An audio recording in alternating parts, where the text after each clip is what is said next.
this is Ernie Alpaganis welcoming you from CNE Stadium in Toronto. And this Eastern semifinal has this city in a frenzy. The Argos have captivated the imagination of their fans.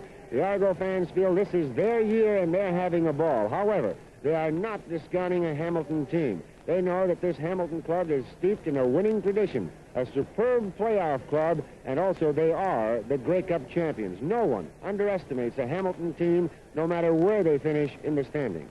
And it's a cool afternoon for football. The skies are cloudy, about 45 degrees, but it's almost ideal. Let's talk to Joe Restic now, the coach of the Hamilton Tiger Cats. And Joe, you've had problems all year with injuries, but you got a break today when Teddy Page walked back into camp. We sure did, and we're very happy to see Teddy back.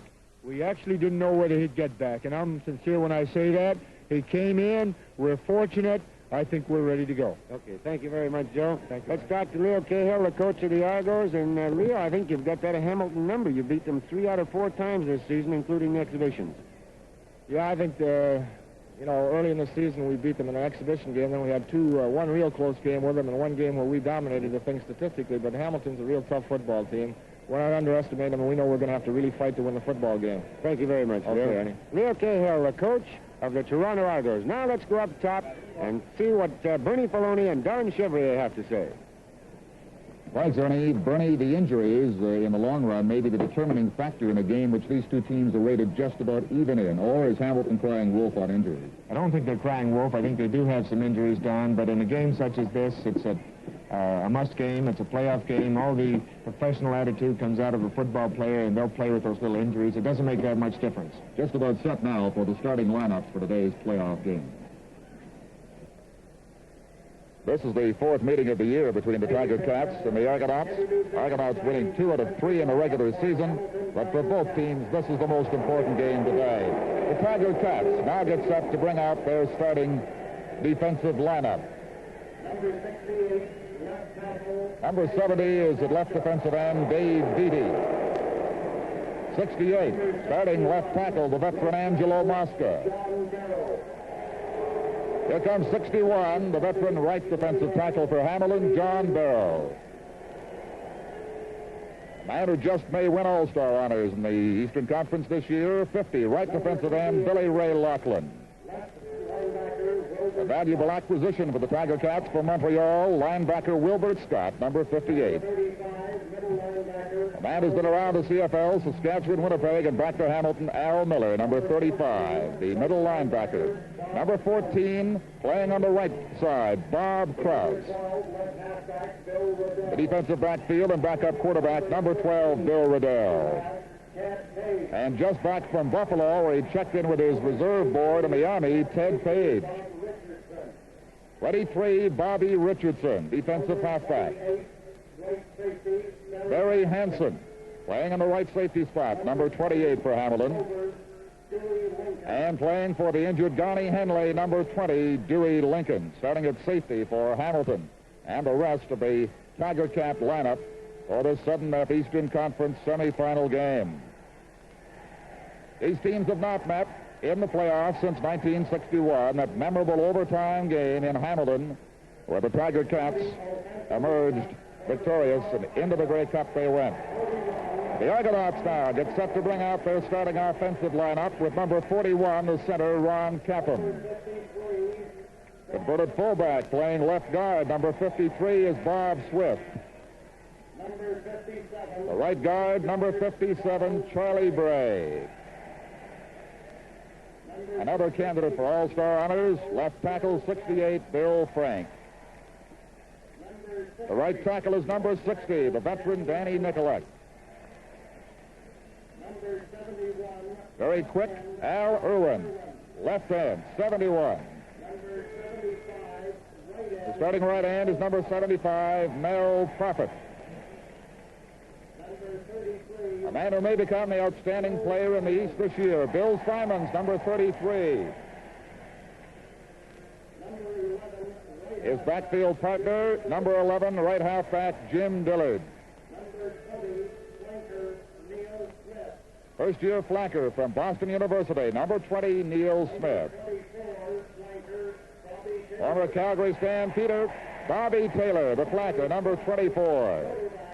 in his third year at quarterback, number 12, Wally Gabler. That's the Argonauts starting offensive lineup for the semifinal game. These teams met just 2 weeks ago in Hamilton with the Argonauts winning it 12-1. Argonauts picked up more than 500 yards offensively to 148 for Hamilton, but their problem was they couldn't score more than one touchdown against the Tiger Cats. The officiating staff for this game, number 28, is the referee, Gibbs Sagan. The line umpire is Seymour Wilson, number 10.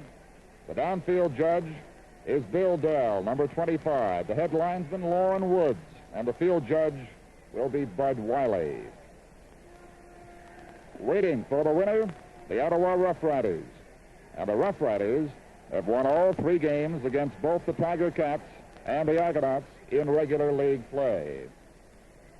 The band you're looking at is from Royal Oak, Michigan, part of the Argonaut practice of importing outstanding intercollegiate and high school bands from the United States. And they've proved a big hit throughout the season with the fans here at CNE Stadium. This band now getting ready to play "Oh Canada."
We are just about set to go, then. Gibbs Sagan leading the staff of officials out of the CNE Stadium field.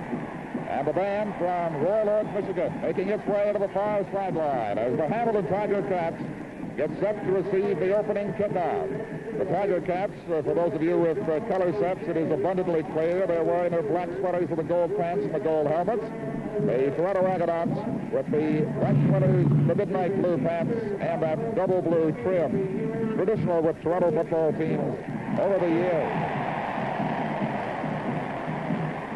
At the bottom of your picture, Dave Metcalf, named the Rookie of the Year in the Eastern Conference, is about to receive the Gruen Award. Present this trophy and this gold watch to be the outstanding rookie in the Eastern Conference. Dave, congratulations. And how about a big hand for Dave Metcalf?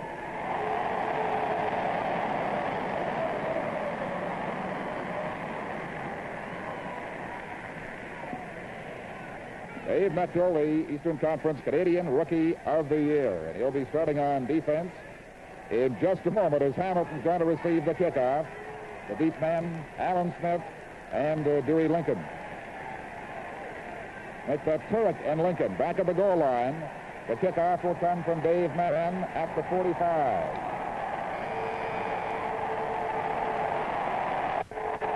The sudden-up game is underway. Turek at the 4.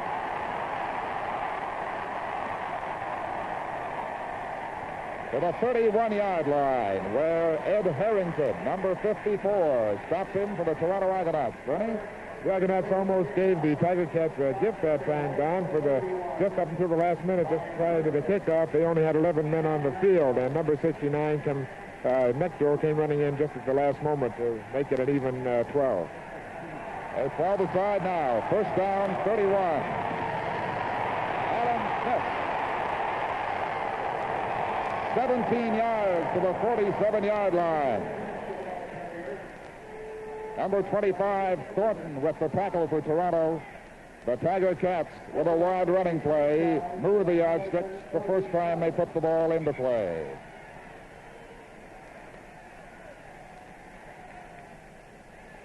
Joe Zuger is the quarterback with Bethia, 16, Smith, 22. Christian, 72, the starting flanker, and Dave Fleming, number 21, completes the backfield. Beatty and Coffey at the end. Alan Smith again. To the 52-yard line. Will have 5 yards before little Jimmy Dye, number 10, makes the stop for Toronto. Joe Zuger suffered a leg injury in the game with Montreal last Saturday. Was never doubtful for the game, but there's been some concern in Hamilton as to how effective he would be.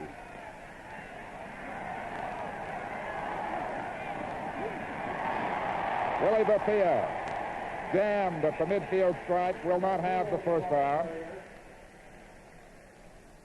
He will miss it by 2. Mike Bloom and Dave Nechtel, 70 and 69, combining on the tackles.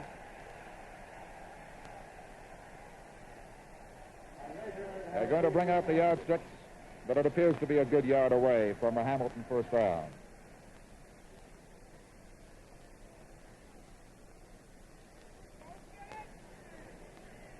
As you see, Bernie Hamilton has wanted to run wide all year, but they've had little success today. They started off very well. This time they're going to go with the confidence they've acquired. Joe Resty gave the signal from the bench over there that to go for it, and Joe Zuger is going to try to pick up that yard here. Petrich cannot hold Dave Fleming, and he should have the first down with ease.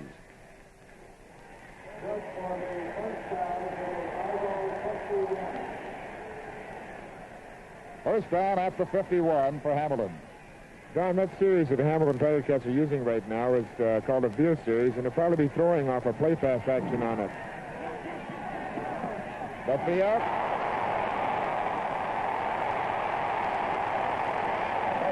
At the 31-yard line, another big Hamilton first down. They have yet to throw a pass. Willie Bethia coming in on a slant play on that particular play and running very hard coming up the center there. It looks to me like the Hamilton Tiger Cats are coming out with a ball control type of an offense and just rushing with that football. Zuger keeps. Touchdown!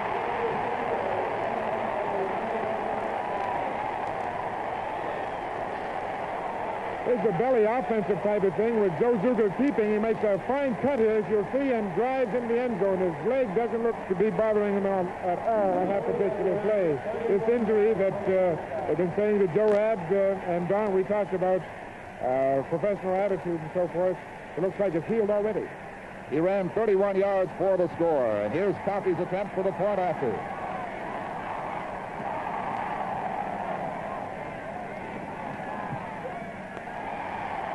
It's good. They went 89 yards on 6 plays. A timeout on the field at the 3-minute mark of the first quarter to score is Hamilton 7 and Toronto nothing. 7-0 Hamilton Tiger Cats with the game barely 3 minutes old. Tommy Joe Coffey on the kickoff to Dye and Simon. Simon takes it at the 9.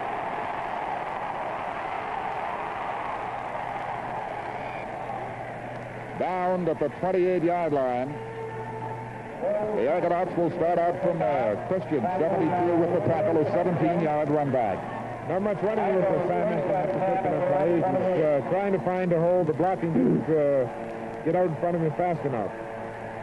With Gabler at quarterback, the Argonauts start out. And Jim Dillard has 2 at the 30-yard line.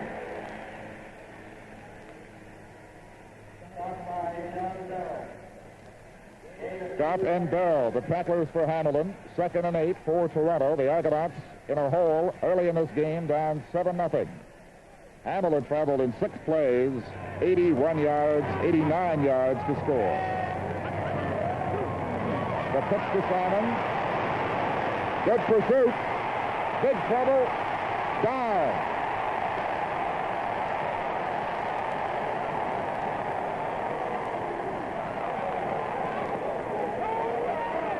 That was that option play that Simon got a chance to throw that football. As you'll see here, he didn't get a chance to get it off. That little Marine came in to get him, number 15, to cut him off, and there's Simon's running around back there. And if you count the Tiger Cat jerseys, there's 7 that bring him down. At the 4-yard line. 3rd down, Dave Mann to kick. It's a good one. Fleming. Back to the Argonauts 50-yard line. Aldridge with the tackle. Tempers are flaring out there. Watch number 44, Aldridge, right here at the last minute, say we're in this ball game all the way, Mr. Fleming.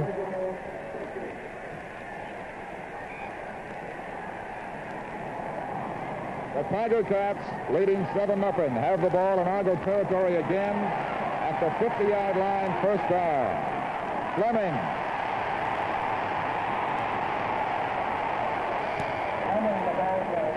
Collects 8 yards near the 41. Learn and die, stopping him for the Toronto Argonauts, who can't seem to find a solution to this Hamilton running game. Kelly and Danachuk are supplying many of the big blocks as they go wide with the outside backs. It's at the 43, and so the Tiger Cats are 2nd down and 3.5. They have yet to throw a pass. Here's the first. Smith. Touchdown.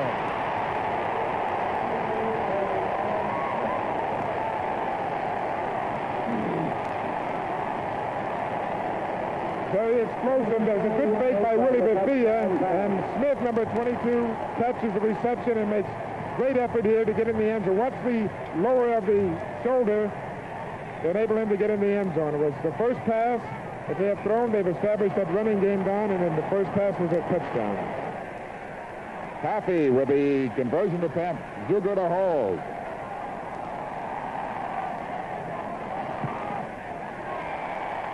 And it's Hamilton 14, Toronto nothing, with more than 30,000 fans at CNE Stadium in a state of shock. The game is only 5 minutes old, and the Hamilton Tiger Cats running all the way, with the exception of the one pass stopped for the touchdown to Alan Smith, have been able to pile up a 14-point advantage over a Toronto team that was favored by 4 to 5 points by many going into this game.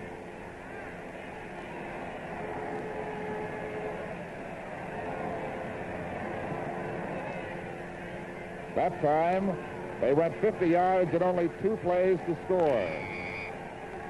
Coffey with the kickoff. Jimmy Dye at the 6. Over the 30-yard line and down near the 31 by Lonnie Mate, number 52, and Dave Beatty, number 70. The return was 25 yards with a 59-yard kickoff. First-year man Jimmy Dye. From the 31, 1st down. Too far for Bill Simon. Page and Krause covering on the play. Argos look rattled, Bernie, and it's understandable in view of the events of the first 5 minutes. Yes, it is, Don. They've had the shot treatment given to them in the first 5 minutes here, but they'll regain their poise and confidence, and it'll be a good football game from here on in, I'm sure. Number 12, Billy Riddell, is playing number 24, Taylor, very close, and he may go to Taylor soon. Jim Dillard rocked down at the 40-yard line by Al Miller, number 35, a yard short of the first down. The gain is 9. The fans want the Argonauts to go, and Cahill complies with that wish. It looks as though they're going to gamble on 3rd and 1. It paid off for Hamilton earlier, led to their first touchdown. Let's see what it does for the Argonauts.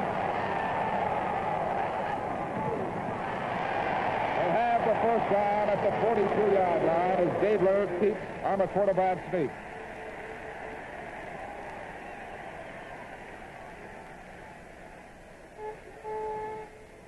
Bill Simons is number 33. Dillard is number 11, 71. In with a play now, as you see, is Al Irwin, number 71. And Taylor, 24, sets out right. First man from the huddle. Dillard. At the 50-yard line, we'll have 7 for the Argonauts. His guard, Bray, got off line of the blocking and wound up in behind him. He might have had more. Dillard is a big back and hasn't been getting much rushing work all year. Perhaps maybe they'll utilize this a little bit more today, but I would have thought that they'll be going more to number 33, Simons, and also 24, Taylor in the passing situation. This time Taylor is at the bottom on the left. Now they move right with Smith, Dillard, and Simons. Gabler keeps near the first down marker at the 53-yard line, met by John Bell, number 61. Gibbs again, the referee, number 28, looks to the sideline to determine whether or not they have that first down. John Barrow has the option of having the chain brought out. He says yes. Let's have a look.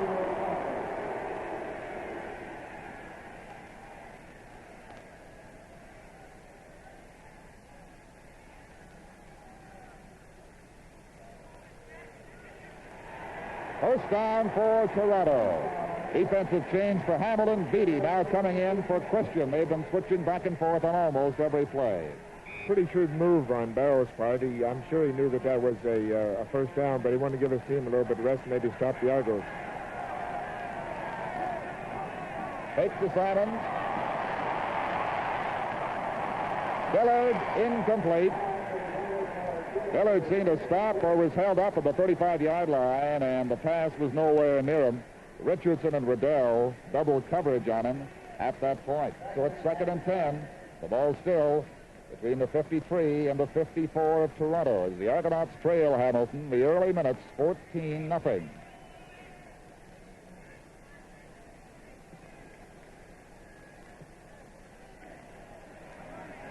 Taylor to the left. Simons. First through to the 45-yard line. Denise touchdown at the 47, but it may be another first down Toronto. They bring out the chain. Grinding right out, number 75, Mel Crawford, made a fine block on that particular play to let Simons get through and come close to that first down. So close, in fact, they have it. Now the Argonauts begin to methodically grind out the yardage. Marshall, 76 to the sidelines, and Irwin, 71, joins the huddle with a play from Leo Cahill.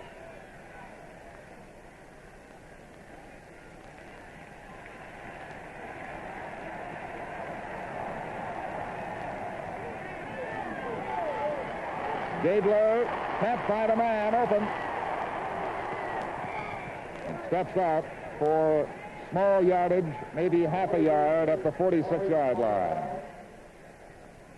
While he did not have a big day against the Ottawa Rough Riders in the showdown for first place last Sunday, he was effective, though, against the Tiger Cats the last time they met 2 weeks ago in the 12-1 Toronto win. He wants to play very well today to redeem himself in front of the fans here who have been a little down on him for his play in the Ottawa game.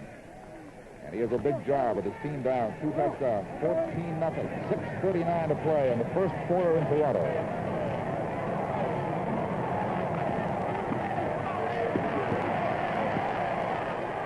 Intercepted by Dewey Lincoln.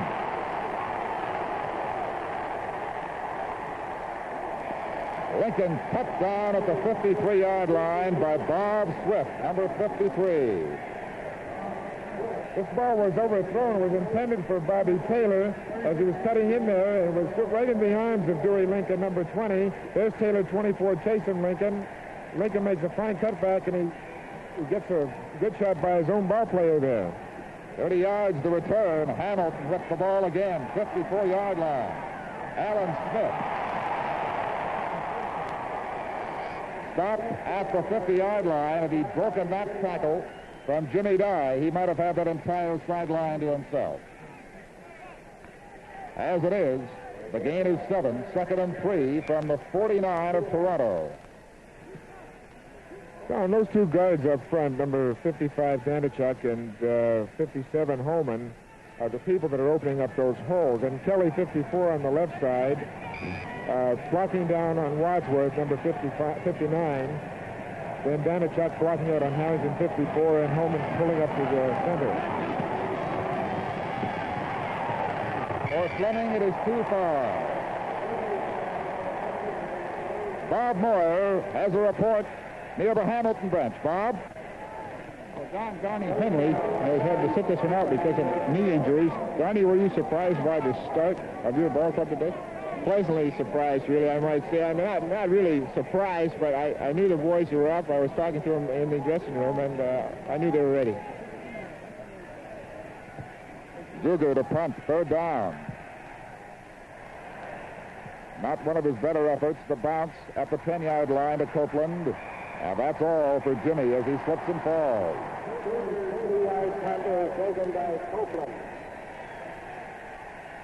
The kick traveled 39 yards. The return negligible. The Argonauts, Bernie, getting in worse field position all the time as this game progresses. They haven't had good field position, Don. That's right. They moved the ball quite effectively the last series, though. Bill Simons. He could go. Midfield. They are not going to catch Bill Simons. Touchdown!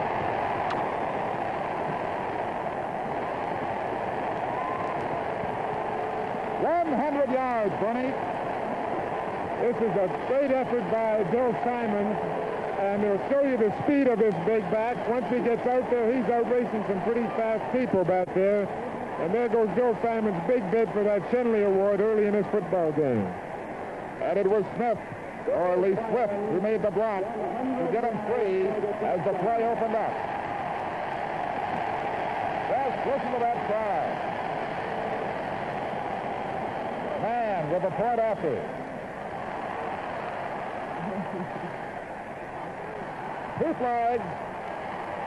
The kick was through, but Hamilton offside. The point is going to stand. It's 14-7 for the Hamilton Tiger Cats. 10 minutes into this Eastern Conference sudden-death semifinal game, and it's also sudden excitement, Bernie. Don, it's great excitement. It's a fine football game so far. The fans are certainly getting a great spectacle out there. Simons on that long run, and of course Zuger opening up with his long run, 31 yards for that first TD. And there's been pass interceptions, there's been good blocking, good hard tackling. This adds up to a real fine, tough, hard football game for the rest of this afternoon. They are one touchdown apart as Dave Mann gets set to kick to Turret 39. Andrew Fleming, 21, going back near the 5-yard line.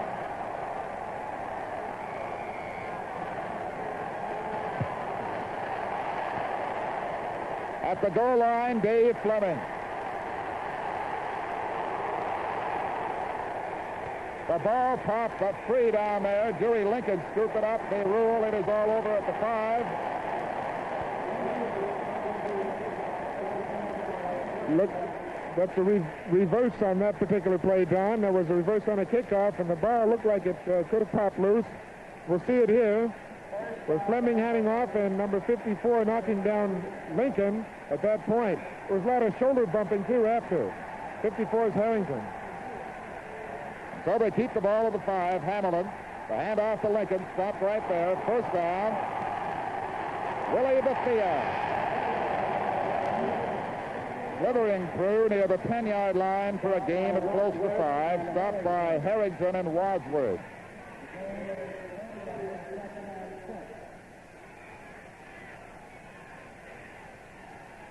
Second down and just better than 5 to go for the Hamilton Tiger Cats.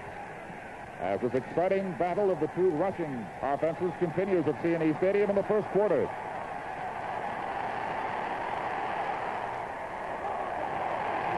Too far for Beatty, too short for Alan Smith, incomplete. Let's check now with Ernie Affiganis near the Toronto bench. Ernie? Don, I just talked to Simons, and I asked him when he thought the play broke and when he was getting ahead of the two people chasing him. He said, I don't know. I just ran and ran and ran and was hoping no one would get me, and they didn't. That was his longest this year. Previously, he ran 75 yards. Zuger will kick from the end zone.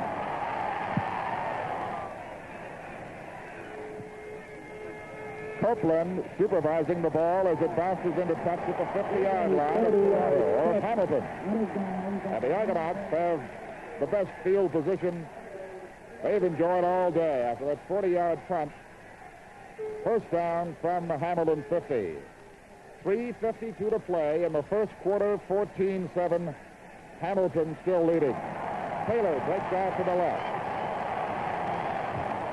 Jim Dillard. Good opening. First down. Cut back on this play and picked up that big yardage for first down. Watch him cut here. His blockers are out in front. His guards make a fine block on the end in the corner, and he picked up that valuable yardage. First down from the 37.5. Simons this time. Heavy traffic. Short yardage, maybe 3 at the 34. Stopped by Miller, number 35. That going gets rough up in that middle up in there whenever nobody's out of that backfield. The middle linebacker isn't pulled out of that spot. And Miller was right there waiting for Simons, number 33, to come in that time. The game was 4. They are 2nd and 6 from the 33 of Hamilton. Dillard the setback. Neil Smith, no good at the 20-yard line. He was given a shot by Riddell, who thought the pass possibly might be complete, then a fumble, but it's ruled incomplete. They bring it back, 3rd down. And there's a timeout on the field at the 12-minute mark of the first quarter. The score is Hamilton 14 and Toronto 7. I must go down to the seas again, to the lonely sea in the sky. And all I ask is a tall ship with the stars to steer her by, and the wheels kick, and the wind's song, and the white sails shaking, and a gray mist on the sea's face, and a gray dawn breaking. I must go down to the seas again. For the call of the running tide is a wild call, and a clear call that we can be denied. And all I ask is a windy day, with the white clouds flying, and the flung spray and the blown spume, with the seagulls crying. I must go down to the seas again, to the vagrant gypsy life, to the gull's way and the whale's way, where the wind's like a whetted knife. And all I ask is a merry yarn from a laughing fellow rover, and quiet sleep, and a sweet dream when the long trip's over. Canadian Pacific ships carry travelers to Europe, cargo between Canada, Britain, and Europe, sun lovers on Caribbean cruises. Canadian Pacific serving you in so many ways. Dave Mann will attempt a field goal. The Ticats having stalled the Argo offensive series. It'll come from the 41-yard line. One man back to receive it, Tommy Grant.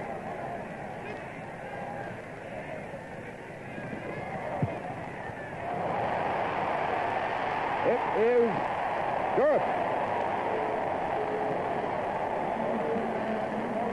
He just got it over the crossbar, Bernie, and that is all. That's all it takes, Don. Right over the crossbar between the uprights, and it's 3 points. And look what the score is now, 14-10 in the first quarter of this ball game. 2 minutes remaining in the first quarter. This looks as though it's going to be a real classic football playoff game.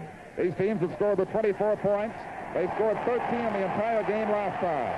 Bill Riddell in the backfield, a throw. Coffey has it taken away by Ed Learn. That is indeed a new wrinkle with the extra quarterback, Riddell, back there with Zuger. Here it is, Billy Riddell setting up and throwing a long pass. And watch this save by number 15, Ed Learn. That was a fantastic save on that particular play. And so it reverts to 2nd down and 10 from the 35-yard line. One quarterback in there now, Zuger. For Coffey, good at midfield. The gain is 20. Tommy Joe Coffey right out between the corner linebacker and the deep halfback Arenz catching that ball for the first down. And the feet came down just inside the field of play, so it's a catch. From midfield, Hamilton, first down.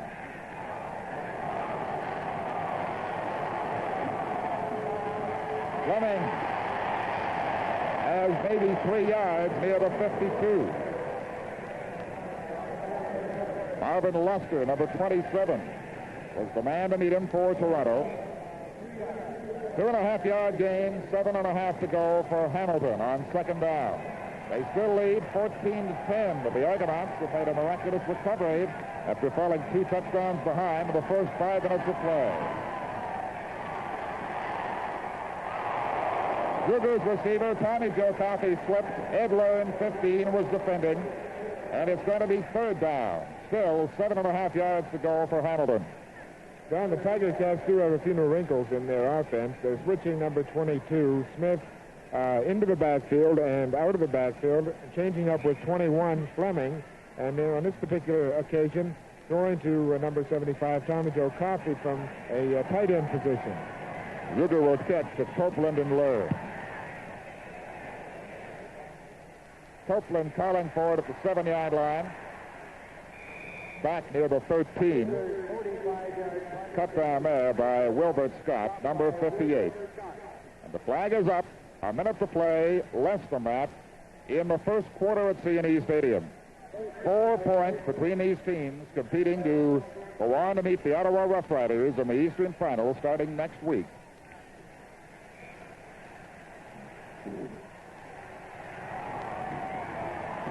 Simons is tapped at the 20-yard line by Al Miller. That play very ominously resembled the start of the previous long game. You will see number 35, Al Miller, the Hamilton Tiger Cats, follow number 33, Simons, all afternoon. It looks to me as though he's been tabbed as the man to look after Billy Simons, because everywhere Bill Simons goes, so does number 35, Al Miller. Second down and 4 from the 20-yard line of the Argonauts.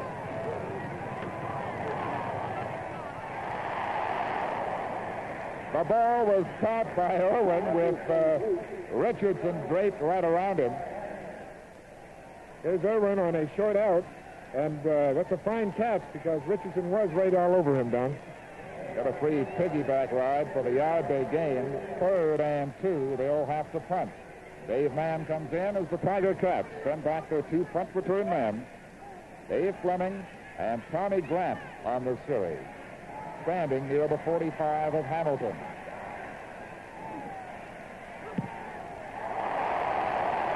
Tremendous punt. Fleming at the 24. Tries to pop the hole and gets back to the 38-yard line where Charlie Bray brings him down and the gun sounds. At the end of the first quarter, the score is Hamilton 14, Toronto 10. We'll have more CFL playoff action after the semifinal game. In the West tomorrow, the Eskimos and Stampeders will do the very same thing. That is, try to get into their conference finals in a semifinal playoff. Then, of course, next weekend, it'll be the winner against Saskatchewan. CBC Television will bring you a color cast of that game from Taylor Field, Regina, next Saturday afternoon. After Dave Mann's booming kick, traveling 64 yards in the air, Hamilton first down, 38. Riddell's in there again as a running back. And he has the first down at the Hamilton 50.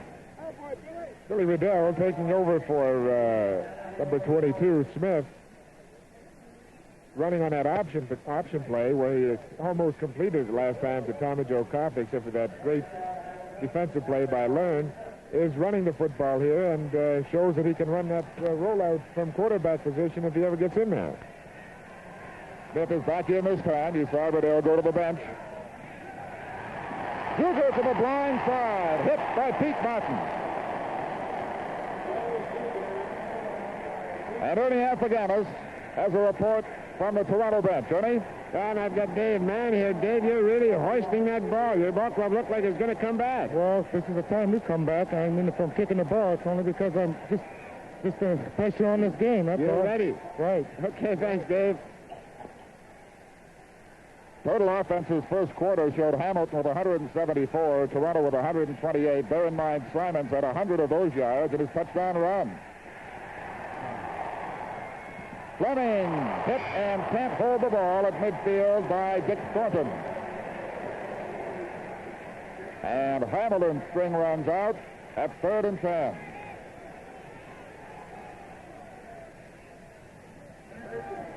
Speaking of Dave Mann, he outkicked Joe Zuger on average in the first quarter, 59.5 to 41.3. Zuger, the top cutter in the Eastern Conference, with an average of better than 48 this year. Bad snap to him. Copeland at the 28. Pollard at the 33-yard line. Brought down there by Bob Story. The punt traveling 43 yards. The Argonauts now, with a 4-point deficit, start out first down at their 33 in the second minute of play. In the second quarter, 14-10 for Hamilton. Taylor sets out to the right.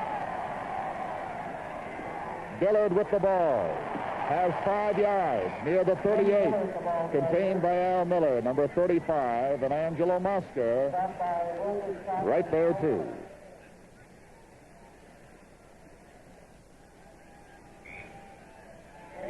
Ernie, there are bound to be bruises along about 4:30 this afternoon showing up on both these teams. They're really hitting hard out there, Don, and there has to be a lot of bruised individuals when this ball game is over. Smith to the left, number 20. Prophet split and right. Back in motion left.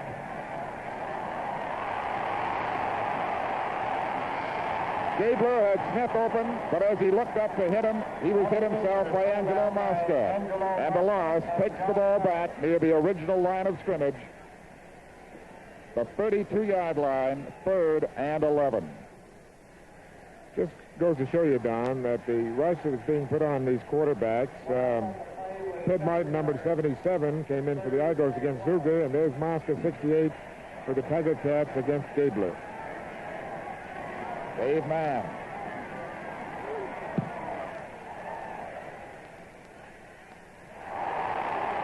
Neither man wanted to take the ball as they got confused. Finally, Fleming scoops it up and is surrounded. Grant and Fleming really got their signals crossed through. I think they did. Both those men back there have to talk to each other, Don, and if they don't talk with each other, this is exactly what happens. One says, I got it, you take it type of thing, and nobody gets it. And Rustick has a word with Grant coming out just to explain the procedure in a situation such as that. So from the 23-yard line, Hamilton will start out first down. 11:45 remaining in the second quarter. Ticats lead by 4 points. The extension to Alan Smith. And at the 33-yard line, Smith will be one away from the first down. Luster and Aldridge with the tackles for Toronto at the sideline. Alan Smith hasn't looked this good in a month, Bernie. He's really having a fine start in the game. He made a great save on that particular lateral from Zuger. Was a little bit high. Joe was rushed on the occasion and had to pitch it quite quickly, and it was a little bit high, but Smith made a good save. Fleming at the 35-yard line should have the Hamilton first down. They needed just about one. Meckil and Petrich filled in the hole there. But the Ticats have the first down with no difficulty. 11:07 remaining now. As Joe Rustick, always experimenting, always willing to try something new, makes a change. 72 Christian almost went to the wrong bench for a while there, but out he comes as Tommy Grant is in.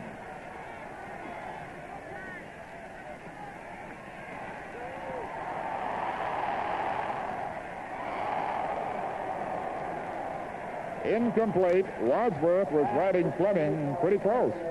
Mike Wadsworth, we talked about this last week, Don. We'll talk about it more in a moment. The timeout on the field at the 4.5-minute mark of the second quarter with the score, Hamilton 14 and Toronto 10. and waits for a screen or a draw. And that particular time, he had Fleming, number 21, all wrapped up. It was bordering on interference. Second down. Flag flies that time, but the catch is made. And walking into the end zone is Christian. But let's see what that marker meant. Back at the 40-yard line. Holding against the Hamilton Ticats. There's the play.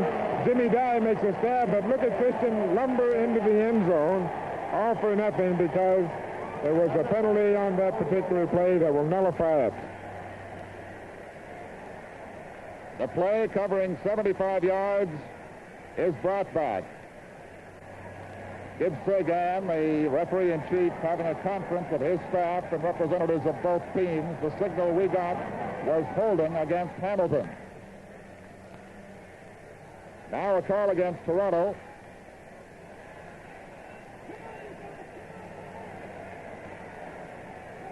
One each way, and the ball stays at the 35-yard line. It'll be second and 10.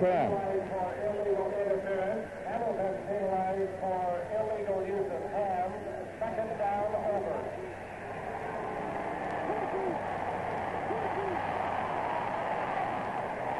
For Coffey, no good. Learn and Arends colliding, preventing the sure interception at the 32-yard line. And it's third and 10, Hamilton. Learn and Arends made a great play on this, but they collided, as you see, and Tommy Joe Coffey was deep in behind him. Joe Zuger was going for the bomb on two occasions. One was completed to Christian for nothing, and Tommy Joe Coffey almost, if the ball had been there a little bit further, was on his way too. Low snap to Zuger. The punt is away. Kirkland, 21-yard line. And he ducks out just inside the 30 for an 8-yard return. Bob Story stopping him there. The kick traveled 54. That is Joe Zuger's best kick today. 9:43 remaining until halftime. The score is unchanged from the first quarter. 14-10 for the Hamilton Tiger Cats. Bobby Taylor, 24 at the bottom, set right. Flag thrown. Dillard for 5 yards at the 35. Is caught by Al Miller and Wilbert Scott.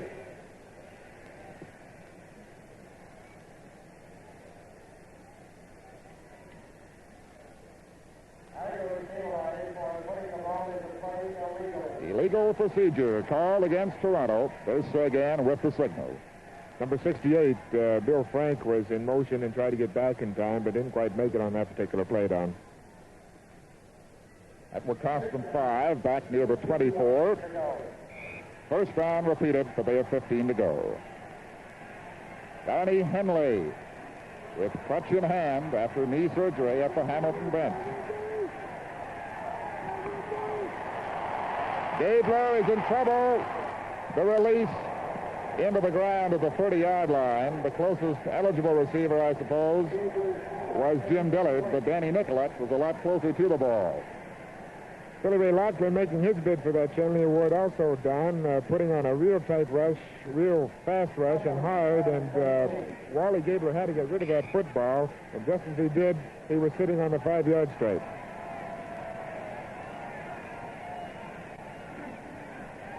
Second down, still 15. Gabler's only 1 for 6 in passing today.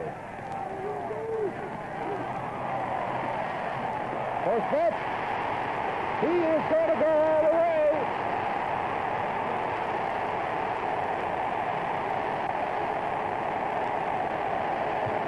Argonauts take the lead.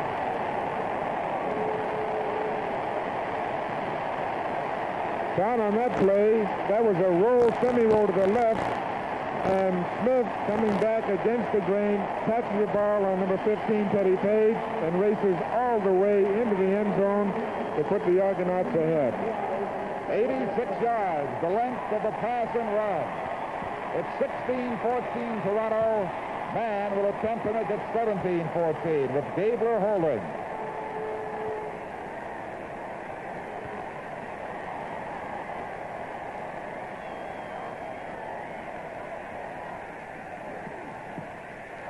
He does. Argonauts, getting down 14-0, have come back to score 17 consecutive points. And this is what they call explosive, exciting playoff football. Certainly is, Don. And Teddy Page had a rough morning. He had to be in Buffalo to check with the United States Marines to see whether or not he was going to be around. And he did come around, and I wonder if now, at this particular point, if he wishes that he should have been able to stay there. Mann will kick off to turret number 39. And Dewey Lincoln back with him, number 20, standing near the Hamilton goal line. Alan Smith, the shallow man, 22. 17-14 Toronto, midway through quarter two. Sudden death, Eastern Conference semifinal game. Here's Mann's kickoff.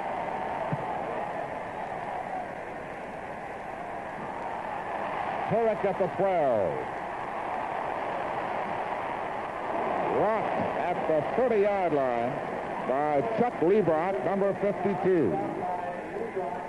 The return 18, the kickoff traveling 53 of the Tri-Cats now. Down for the first time today. Will start out from their 30, first down.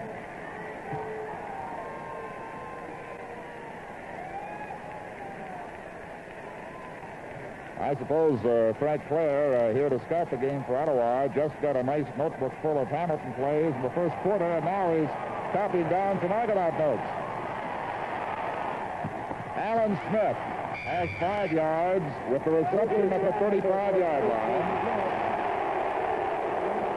Alan Smith and Marvin Lester having a little fracas over there on the sidelines there, Don. As Smith coming out on the play, you'll see if you follow, he catches the ball, makes a fine catch, and, well, we don't see that little fracas. He made a motion to throw the ball.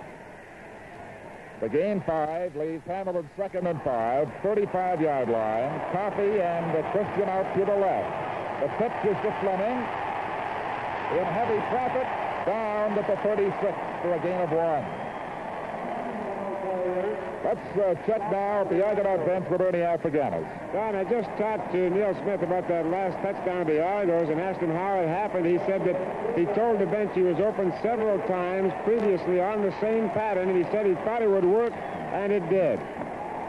That's right, Ernie. He has been open on a number of occasions, especially in the first quarter here. Page was just that close, but not close enough to stop him from going all the way. And Zuger now on 3rd down and 3 has to kick.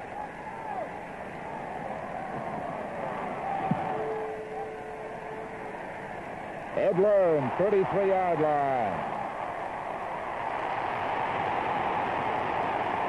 Great run back near midfield.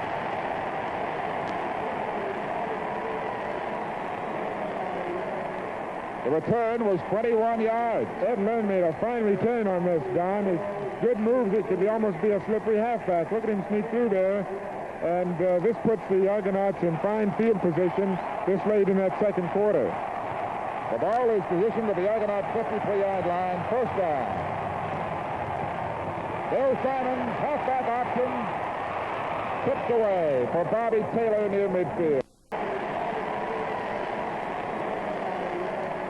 The return was 21 yards. Ed Learn made a fine return on this, Don. It's good moves. It could almost be a slippery halfback. Look at him sneak through there. And this puts the Argonauts in fine field position this late in that second quarter. The ball is positioned at the Argonaut 53-yard line, first down. Bill Simons, halfback option, tipped away for Bobby Taylor near midfield. Bill Riddell, number 12, with a safety blitz coming on, got his hands on the ball to deflect it. Argonauts 2nd and 10, 53-yard line, 7:20 on the clock until halftime. Toronto leading Hamilton 17-14.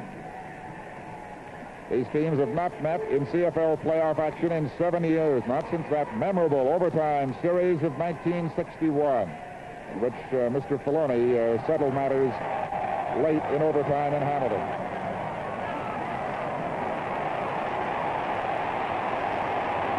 Gabler, keeping at the 49-yard line, will miss the first down by 2. Dave Beattie, the backpedaling defensive end, was there to bring him down.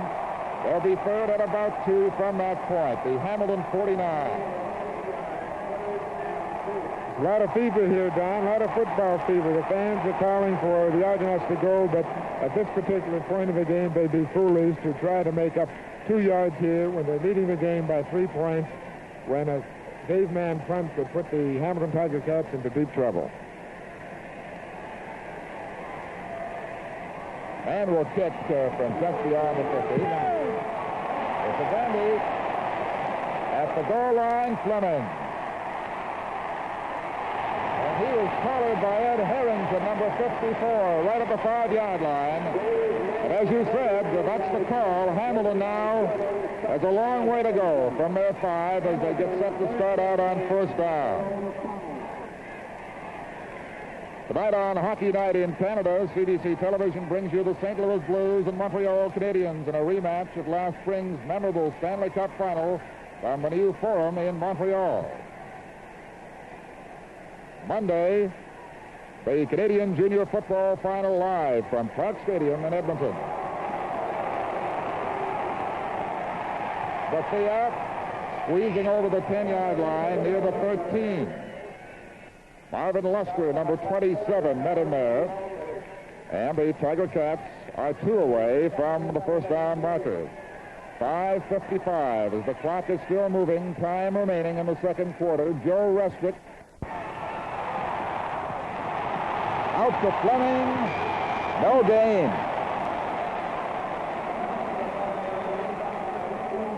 Zuger simply flipping it out on the extension, but Fleming was surrounded by Argonauts.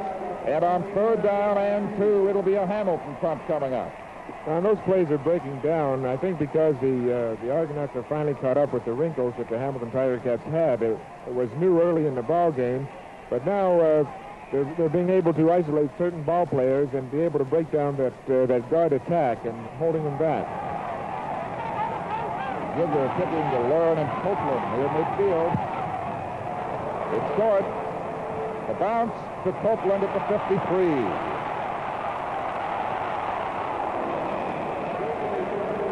And he collides with Banachek, 55, near the 52, 51-yard line. And the Argonauts are inside Hamilton's half of the field again. The punt carrying 44 yards, and Copeland brought it back 8 to the Hamilton 51, from where the Argonauts start out first down. Leo Cahill and Bob Gibson, the coaches of the Argonaut bench.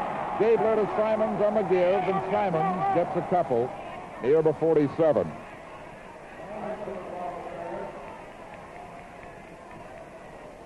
Simons down, running pretty hard in there, but it's very tough to get through that number 61 and number 68, Barrow and Mosca. They did pick up a few yards, but they still have a long way from that first down. 2nd and 6 as the gain is 4. Just 5 minutes to play now in the second quarter. At halftime, we'll be looking at some future prospects for Canadian football. A feature on the first All-Pro, All-Ex-Pro, I suppose, coaching staff in Canadian college football at York University in Toronto. Gabler hits Mel Prophet at the 30-yard line. Al Miller engaged in a wrestling match. Here it is. There's Gabler throwing back to Prophet right in between the linebackers. Prophet makes a fine play, and that shot was a little bit controversial, I believe. Miller thought the ball had come free, but they rule no, and the kick is to Simons at the 30.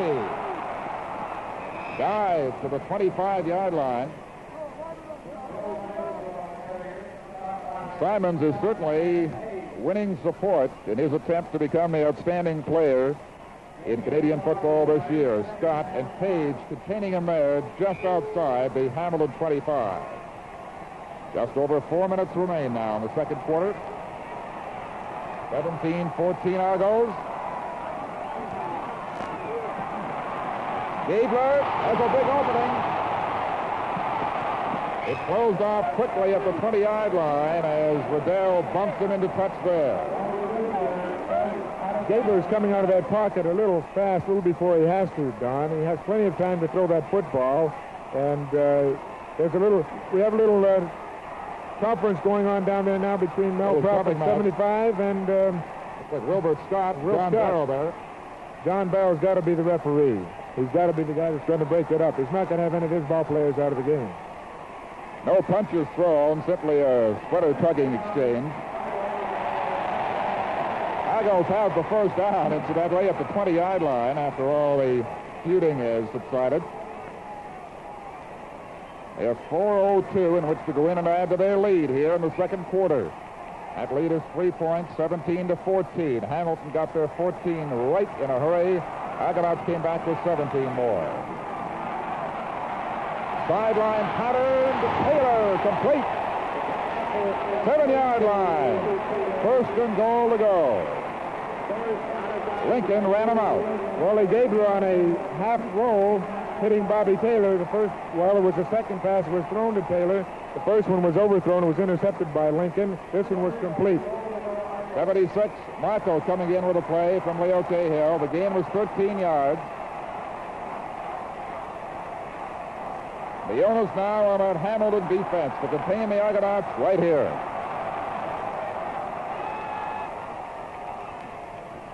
Gabler lost the ball and has to get whatever he can near the 6-yard line. Rockland, number 50, made the contact. The ball came free. Looked to be a bad exchange from center, but he got a yard out of it. Second and still goal to go from the 6. That's what's called that sprint out offense, Don, where all the motion comes to one side and Gabler takes the ball himself and tries to cut back up in behind the flow. But you can't run without the football. You need that thing. That's what you're playing for out there. Well, I guess you can run, but they're not going to give you any points for it. So from the 6, the Argonauts coming out, second and goal. Simon to the left, Smith and Taylor to the right. Set back is Dillard. Gabler's throw, touchdown! No, lost the ball. Smith, when he came down, lost the ball. Here it is. The ball was thrown very well, and it looked as though Smith had it, but he didn't hold on to it, didn't have possession of the football. Therefore, it's no touchdown. There's a timeout on the field. At the 12-minute mark of the second quarter, the score is Toronto 17 and Hamilton 14. We move into the final 3 minutes of the first half. Third down and goal. Dave Mann, with Gabler holding, will attempt a field goal with the angle to the left. At the 14-yard line, Grant back to receive. It is 3 points. And the Argonauts extend their lead to a margin of 6 points, 20-14. Here's where the television quarterbacks will be second-guessing with Wally Gabler down there on the 7-yard line, and a big back like Simons didn't even get his hands on the football, either by throwing it to him or by letting him run with the football. He had a miscue on one play, and on the second play they took him and put him out as a flanker. And to me, and I would imagine to many other people, this shouldn't be. Alan Smith with the ball. Jackknife to the 40-yard line after a gain of about 6 by Ed Learn. And Ron Arend, 17, is down, shaken up at the 40-yard line. Alan Smith has been used sparingly on offense in recent games for Hamilton, but he's come back today to be dynamic for them and was largely responsible for them getting into a 14-0 early lead. That has since faded. Argonauts have scored 20 unanswered points and lead 20-14, but Smith still looks effective. Arend's being treated at the 40-yard line.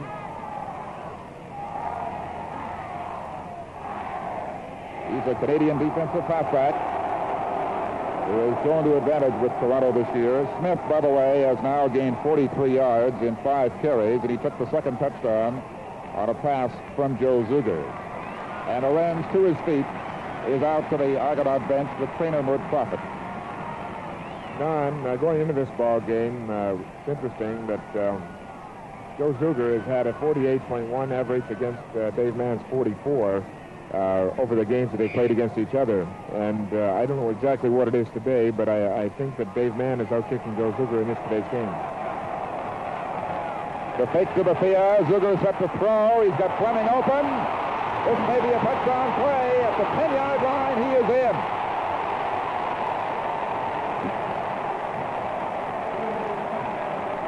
And the Tiger Cats are not dead yet.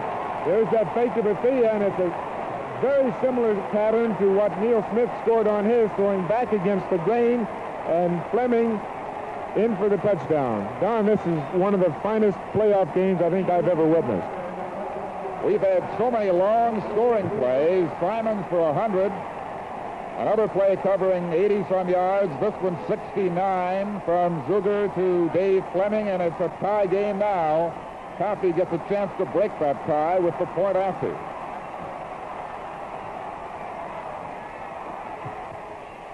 And the Tiger Cats are back on top. Hamilton 21 and Toronto 20 in the final 2.5 minutes of the second quarter. What more can you say about the kind of offensive show these fans at CNE Stadium, more than 30,000 strong, and our viewers across the CBC television network have seen today? 41 points, Don, and we still have 2 minutes and 29 seconds left to go in this first half, and anything can happen. These teams out there are well prepared for this football game, both offensively, more so offensively than defensively, and it's the big plays that are opening up that are making the scores. You'll notice there's not too much really ball control grinding it out. Coffey's kickoff. Jimmy Dye at the 10. At the 30-yard line, he's hit by Dave Beatty and brought to rest there. He puts the ball back 20 yards to the 30. The kickoff traveled 55, and it's Argo's first down from that point. 2:21 on the clock now until halftime. Next Saturday, of course, we'll shift our attention to the Western playoff. The first game of the final on CBC TV from Regina next Saturday.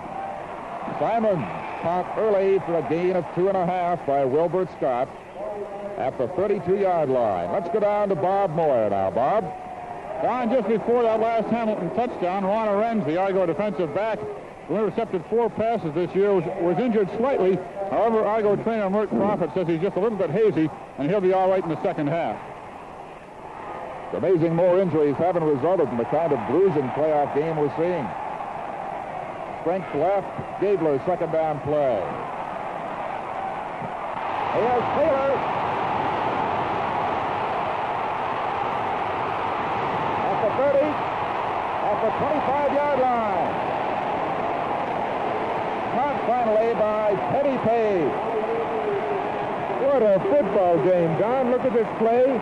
It's just over the heads of Bobby Taylor on a curl pattern, and Taylor makes a fine run to gain this long yardage. And there's the Marine coming in to tackle him, Teddy Page, number 15. But that has got to be a real comeback in a minute and 40 seconds left. After Hamilton 24, after a 54-yard gain on the play, Argos are first down.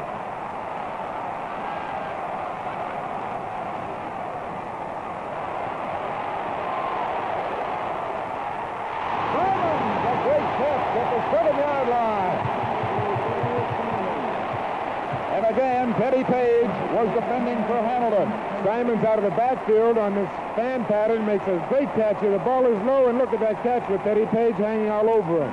The teams are really fired up now. At the 6-yard line, first and goal to go, 1:24. The clock is moving in the first half. Hamilton leading 21-20. Taylor and Smith go left.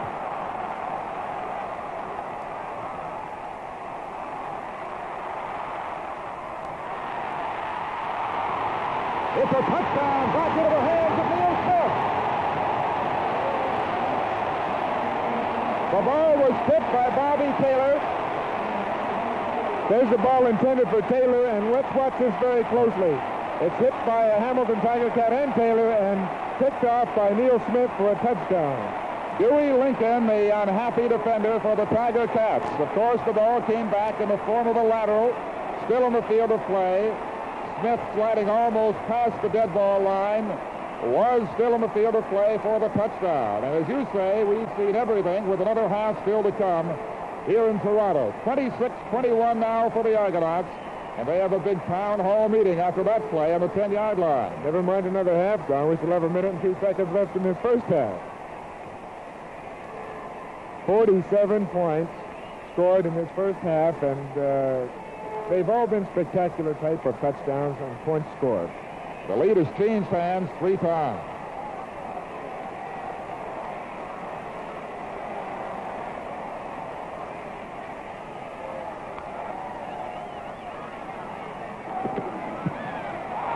Dave Van's convert is tipped. There's a flag down, and we'll wait a minute.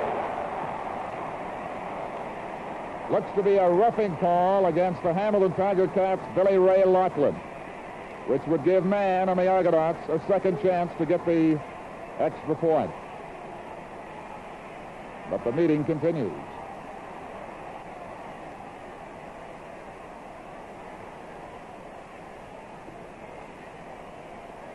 Andy Nicolak, number 60, and they're discussing it for the Argonauts. There is the rough play indication against Hamilton. They will repeat the conversion attempt.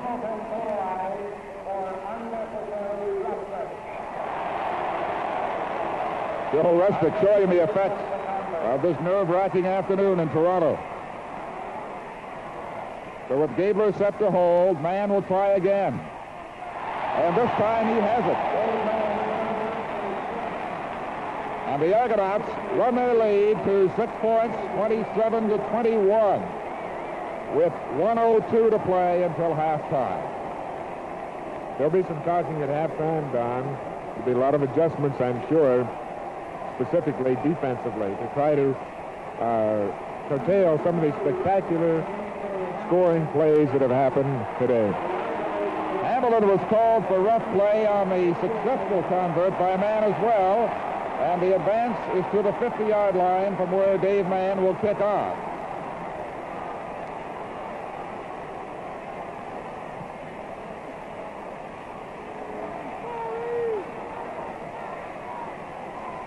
You name it, we have seen it here in this first half of the sudden death Eastern semifinal game.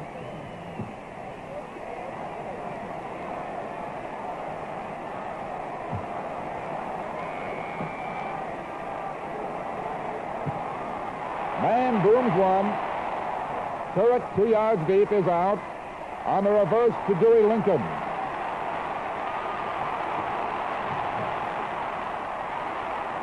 Lincoln dancing for yardage, but he can't find very much after a fine try near the 10-yard line.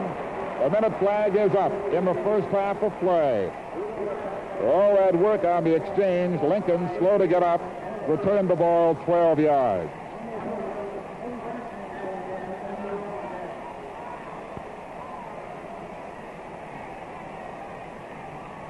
What would you do, Don, as a quarterback here or a coach with 43 seconds left to go in the first half?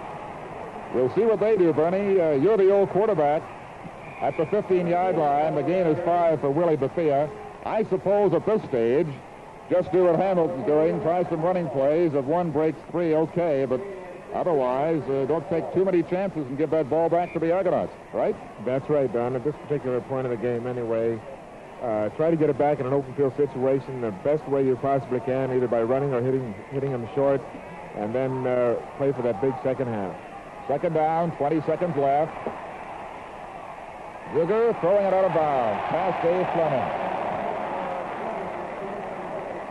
And we have 19 seconds left as the clock is stopped with the ball going into touch. November 22nd, CBC Television brings you the Vanier Cup game between Canada's top 2 college football teams from Varsity Stadium in Toronto. Of course, the National Shrine Junior Final next Monday from Clark Stadium in Edmonton. And next Saturday, we'll all be in Regina for the Western Final, the first game of their best-of-3 series. Zuger to kick on third down from the goal line.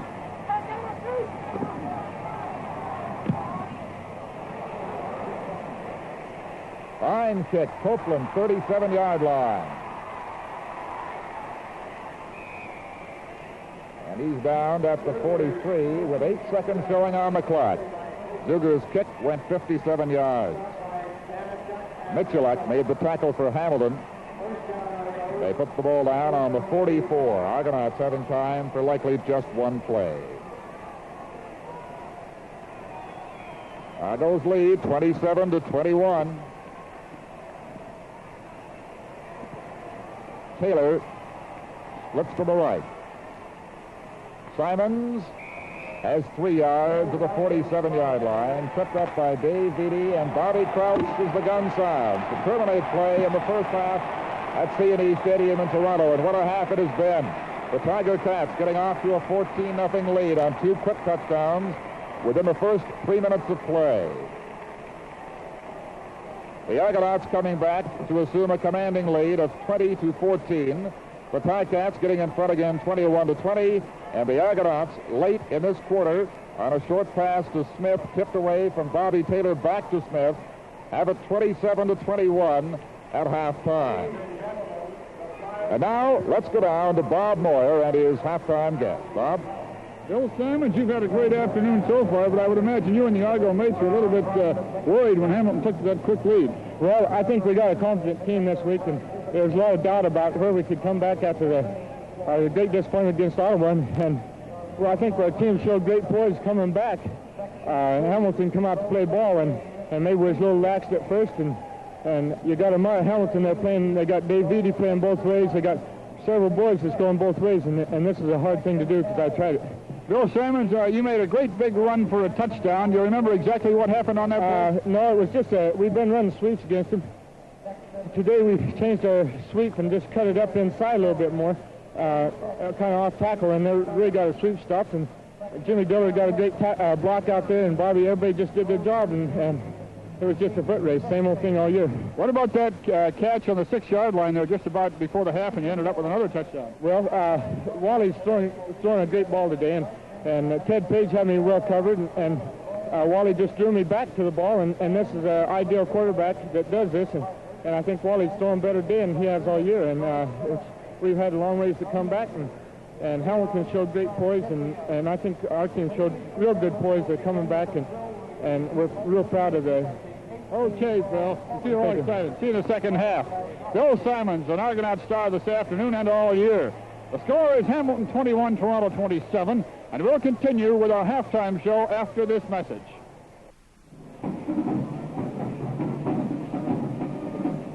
At halftime, Toronto is leading Hamilton 27-21. And Bernie, have you ever seen a first half of football like that? It is real wild football out there today. Everybody's playing real good, and I'm sure very exciting. There's nobody leaving this park, and nobody will, I'm sure, before the end of this football game. The quarterbacks are getting away that long bomb today. That's right, and connecting with them, too, right on the dead run. Everybody, like Fleming's touchdown and Neal's touchdown, Bill Smith's touchdown. Fantastic first half. We'll be back with some of those highlights pretty soon. You know, there seems to be a tremendous swing of interest to Canadian college football. More and more college stars are making the jump into pro football, and the future seems very bright. The colleges, too, are attracting very able men to their athletic departments. Former All-American and CFL star Nobby Workowski is now athletic director at York University, a new campus in the Toronto area. Don Chevrier visited York University, had a long chat with Nobby, and was very impressed with the facilities there. And Don told him that he could see why he decided to sort of quit the pro game and come back to college. And when I first was asked if I was interested in York University, I had to come up and see it.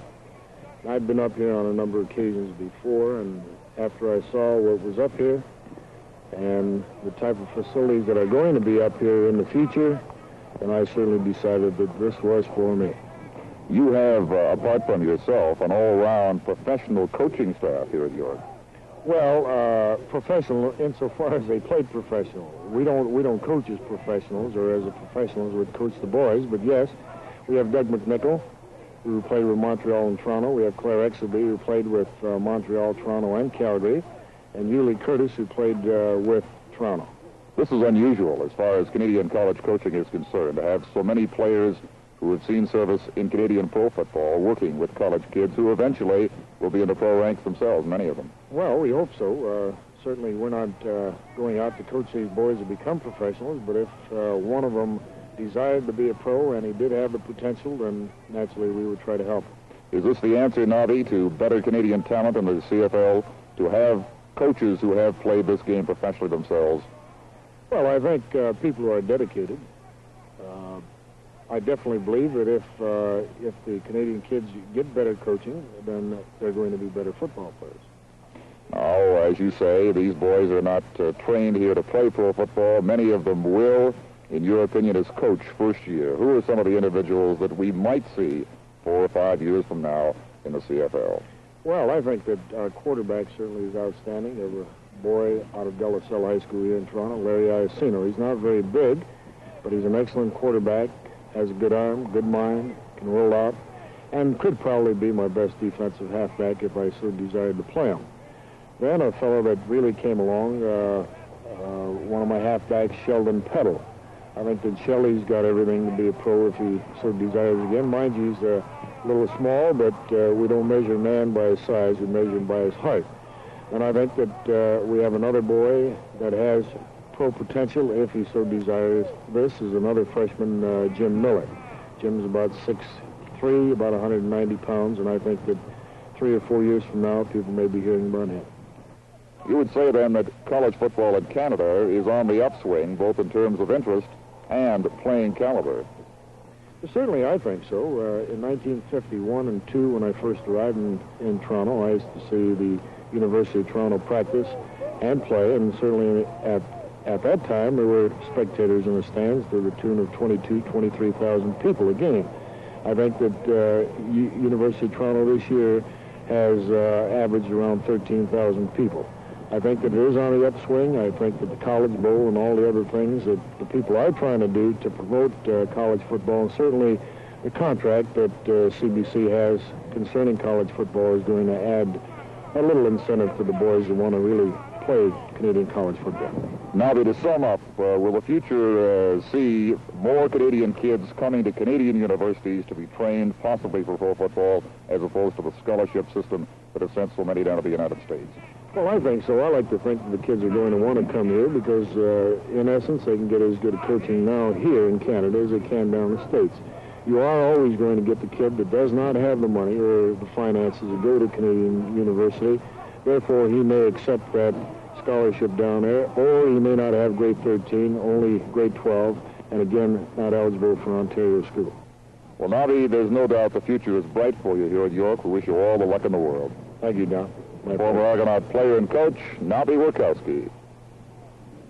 Don Chevrier with Nobby Workowski, and as a former Argo, I think that Nobby would be quite proud of the Argos today. And at halftime, the score is Toronto 27 and Hamilton 21. And we'll continue with our halftime show right after this message. Well, with 48 points scored in that first half, there must be a lot of offense. And as we look at the statistics, we find that so far, over 600 yards between both clubs. Don, that's quite a record. Well, it's amazing. At this rate, they'll each have 600 yards by the end of the game if it continues in the second half. But the total offense is 349 for Hamilton and 281 for Toronto. That's 159 rushing, 196 passing. Yards lost, of course, bring about the net total offense at 349. Hamilton losing 11, and the Argonauts losing 6 yards. The passes attempted, 7 for 14 for Hamilton, Zuger, and Riddell, and 4 for 10 for Gabler and Simons, who threw 1 for Toronto. The interceptions, just the 1 by the Argonauts. The punting, Hamilton 54 yards, and the average, Toronto 45 yards. Both punters, Mann and Zuger, doing very, very well. The penalties, 15 yards, Toronto, and 5 for the Hamilton Tiger Cats. Quite a first half. The score is Toronto 27 and Hamilton 21. And we'll continue with our halftime show right after this message.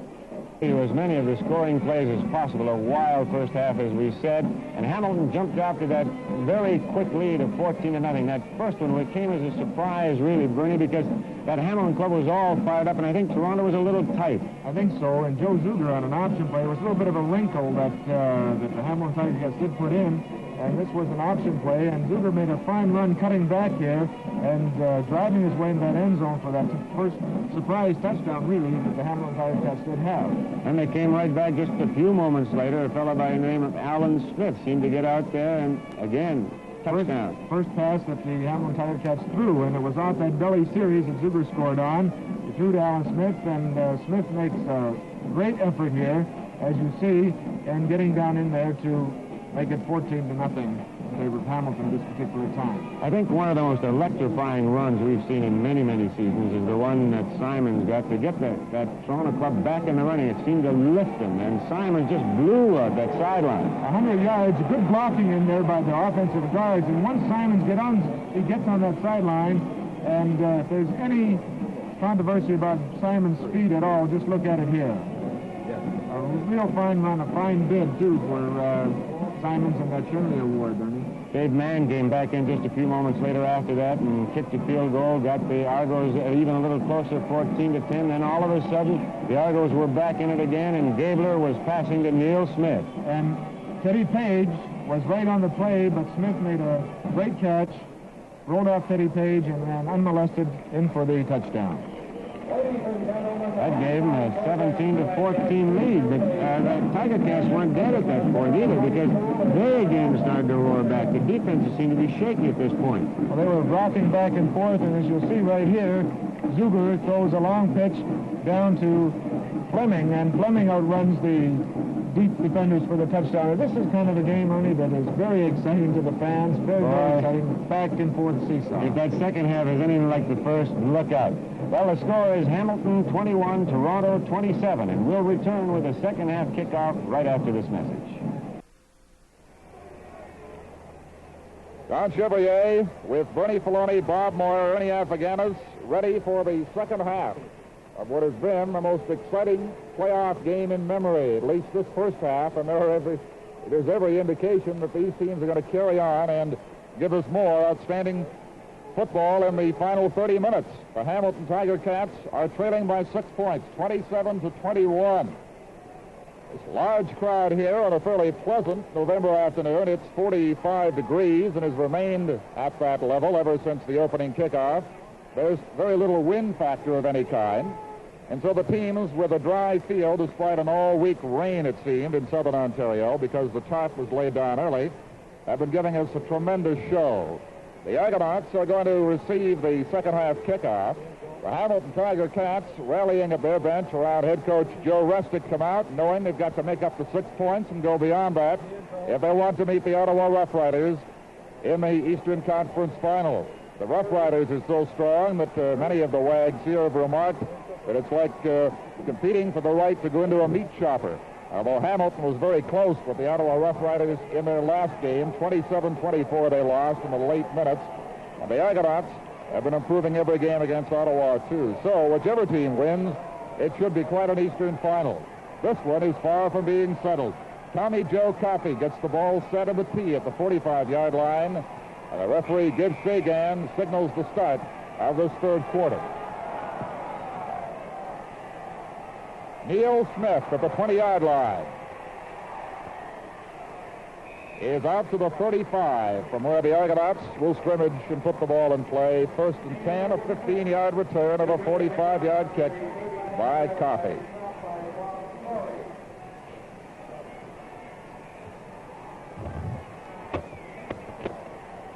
This being sudden death, there's a provision for overtime. We'll worry about that a little later if the need appears to be arising here at CNE Stadium.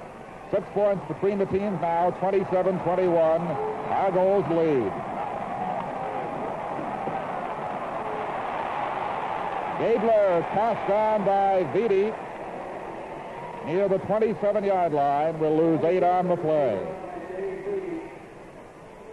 He's had to hesitate a great deal today, Bernie, because the Tiger Cats have been blanketing his receivers fairly well throughout the first half. He was looking for a number 33, Simons, on a deep post pattern that time, and Simons was about 35, 40 yards downfield. Gabler just didn't have time to get it to him. Second down, 17. Simon.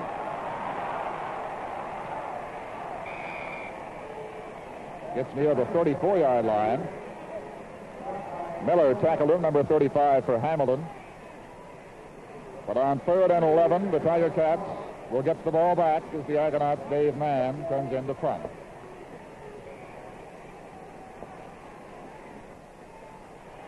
Grant and Fleming go back to receive the third down kick, standing near the 25 of Hamilton.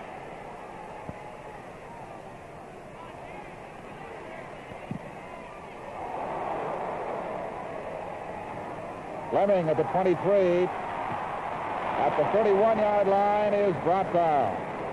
And to the far side of CNE Stadium, now to Bob Moyer. Don, we may have a little bit of weather problem here before the ball game's over. It's been such a great football game. It'd be a shame to bother it with the weather, but it has begun to spit. And the Hamilton team, of course, has brought their rain gear over for this second half. There are a few greasy spots, and more rain might hurt slightly. Alan Smith gallops to the 38-yard line. I believe that's the word, to match his style of running. Those knees are up real high, pumping hard. He's having a good afternoon. That time he collected 6 yards to the 38. The Tiger Cats are 2nd and 4.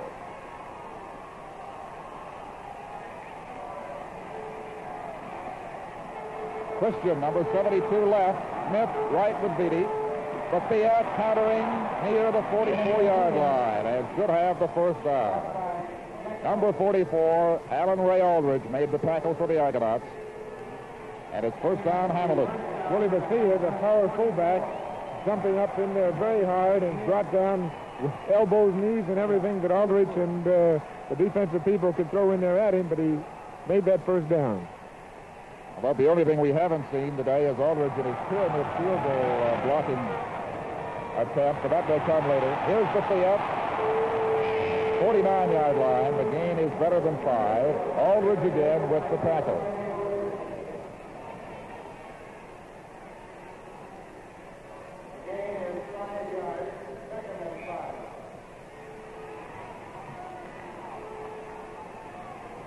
Harrington, 54, for the Argonauts defensively. Wadsworth, Metro, and Petrich complete the front 4.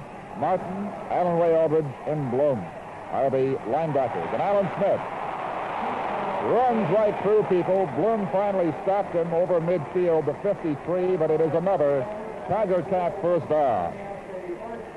Don, you're right. Smith is having a pretty fair afternoon. He's running in there as hard as I've seen him run all year, following his blocking very well and also making extra yards on his own.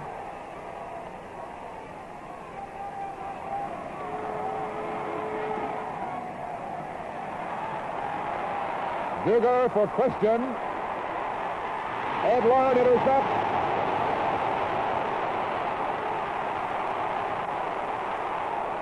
Hits his own man, Bloom, and he's down to the 37-yard line. Christian, Don, was open early and was calling for the football, but the ball was thrown a little bit late, and Edler comes in to make this interception, goes high, as you see there in the air, and he runs around and finally runs into his own ball player on a cutback. As you see, he runs into Bloom. 26 yards to return. This is Jim Dillard. He has 4 yards at the 40-yard line. Learn's return on the interception was 26 yards for the Argonauts. We seem to be taking the play away from Hamilton at this point. There's a timeout on the field. At the 4-minute mark of the third quarter, the score is Toronto 27 and Hamilton 21. At the Hamilton Tiger Cat bench, Joe Resnick now bundled up for the little rain gear. Talks to Joe Zuger. The Hamilton defense has the onus now. They must stop the Argonauts moving at the 40-yard line, second down. Gabler, a flood pattern, hits Simon. And they have the first down at the 53. Riddell, number 12, defending with the tackle for Hamilton. A flood type pattern like that is really hard to cover. You have everybody coming out to one side, and if your onside men take the corner and the halfback deep, and you slip out Simons as he did in behind there, behind the rushing end, he has a lot of room. You don't make a lot of yardage, but it's a completion for that first down. New tight end, 76, Marco, with a play from the bench. Simons, 50-yard line. Krause upending him there. It will be second down and 4 for Toronto on the 6-yard gain by Bill Simon.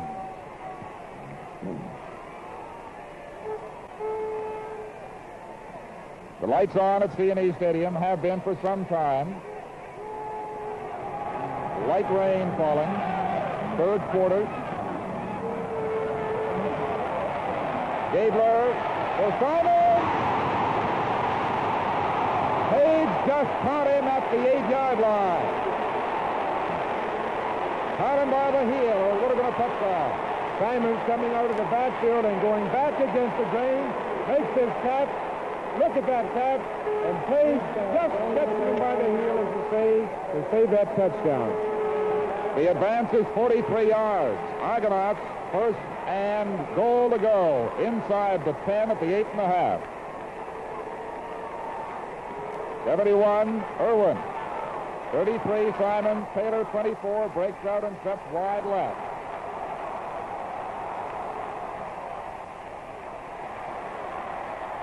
For Taylor, too far. And Page slipped on the track out there, but he's all right. Next Saturday, just prior to our coverage of the first Western final game from Taylor Field, Regina, CBC Television presents the Olympic highlights, the outstanding moments of the 19th Olympiad from Mexico City. That's just before the football game next Saturday afternoon on the CBC Television Network. From the 9, second down.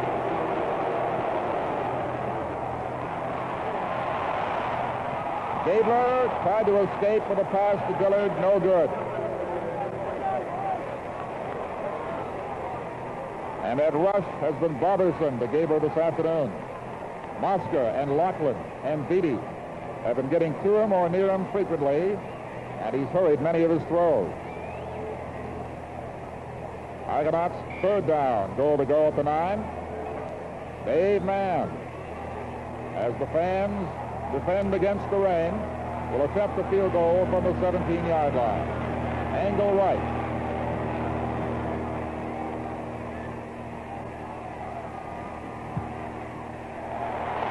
It is good. And the Argonauts won their lead to 9 points, 30-21 over the Hamilton Tiger Cats. That's with 8:15 to play, and this is the third quarter in Toronto. Mann has been deadly with field goals, Bernie. That's been a big part of the Argonauts scoring, apart from those explosive plays of Simon. That's very true, Don, and the scoring has already started in the second half, as you see, with that 3 points by Mann. It's getting a little dark out here and a little cold, too. That's his third field goal today. Zuger, first down call. Gives to Smith. He has 3 yards near the 38. Bloom and Nechtel, 70 and 69 were the tacklers. They rule him down near the 37-yard line. It's a 2-yard gain, second and 8 to come.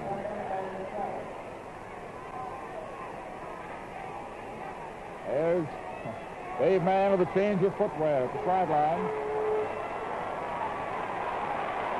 The swing to Smith. He fell near the line of scrimmage. There'll be no game. Martin defending for Toronto, but it was a case simply of Smith losing his footing. As Bob reported earlier, that field is getting slick now as the drizzle persists here in the third quarter. 30 for the Argonauts, 21 for the Tiger Cats. Zuger punting on 3rd and 8. Learn and Copeland.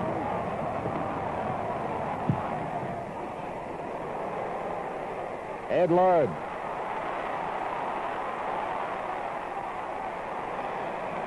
Hit by Christian at the 29-yard line. 50-yard punt and a 6-yard run back. That Christian, number 72 for the Tiger Cats, Don, is always down there making those tackles. There used to be number 14, Bobby Krause, down there all the time. Now he and Christian race down to see who gets down there first. And this boy, Christian, I think is devastating on those punt returners. Taylor to the right, setback, Simon, then Dillard. Fake to Dillard. A throw too far to Al Irwin.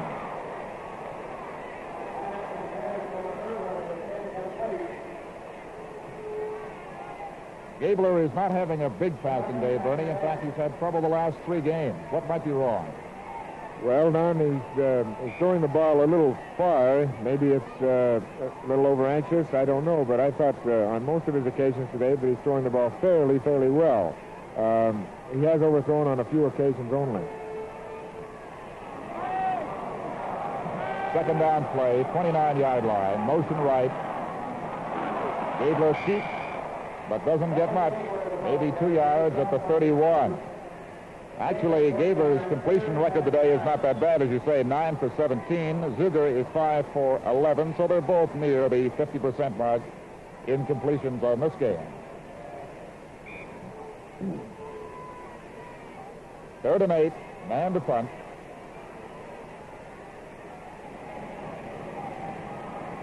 Snap from Kaplan. It is a short kick. 35-yard line. Fleming dancing up those sidelines, gets the better part of 20 on the return near the 54. And Aldridge made the tackle at the 54-yard line on a 21-yard return. And I was talking prior to the second half that I thought that Zuger wasn't kicking as well as Dave Mann, but I have to say I'm wrong on that because Zuger's average is much better than Mann's on the day today. Coffey and Christian set to the left. Bethia slides to an opening at the 50-yard line for 6 yards.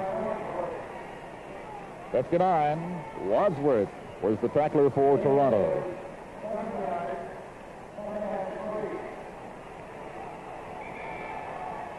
Ticats second down, the better part of 4 yards to go, just a step inside the Argonauts 50. They trail by 9 to Toronto 30-21, 5:54 remaining in this third quarter.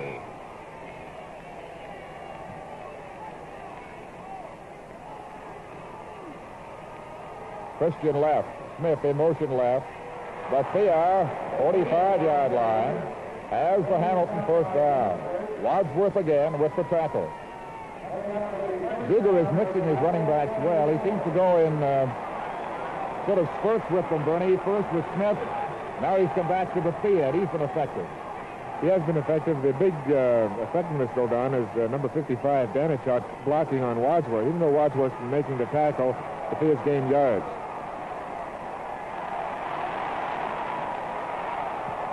Coffey can't catch up with that pass. Defending was Arends, number 17. Zuger going to the pass off the two fakes that Bethia, actually the two running plays that Bethia had made yardage on, and it's a good call in that particular situation because he had been running effectively. 2nd and 10, 44-yard line of Toronto.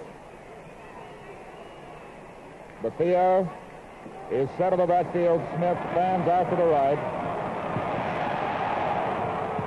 A pass to Fleming is knocked away by Marvin Lumpster, number 27.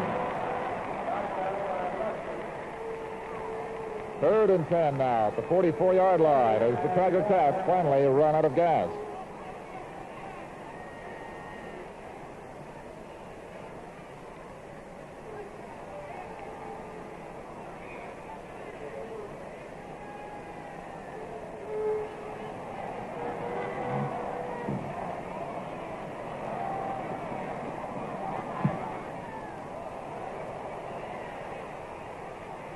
Copeland at the 3-yard line, returns to the 5. 43-yard kick taken by Copeland. Mitchell and Steiner stopped him at the 5-yard line, and the Argonauts, deep at their end of the field, will be out 1st and 10 in a moment or two. The punt traveled 42 yards. That slight drizzle still with us here at CNE Stadium this afternoon.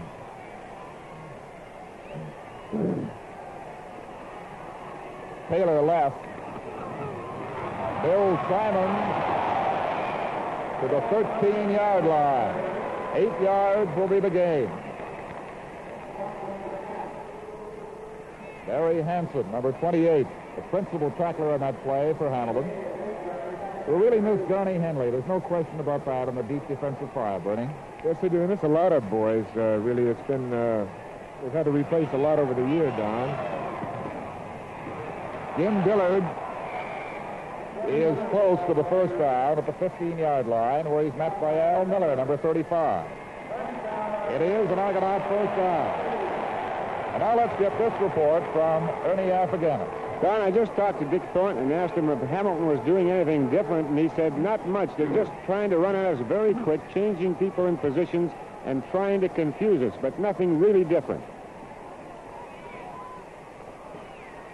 First and 10, 15-yard line.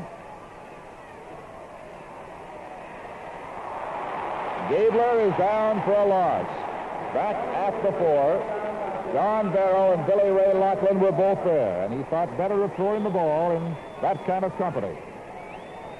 That's what a good professional quarterback should do, Don, when he gets all hung up like that, is not lose the ball. We're talking about players who had to be replaced. Just briefly, Ron Brewer, Ted Watkins, Dick Coey, and Smokey Stover.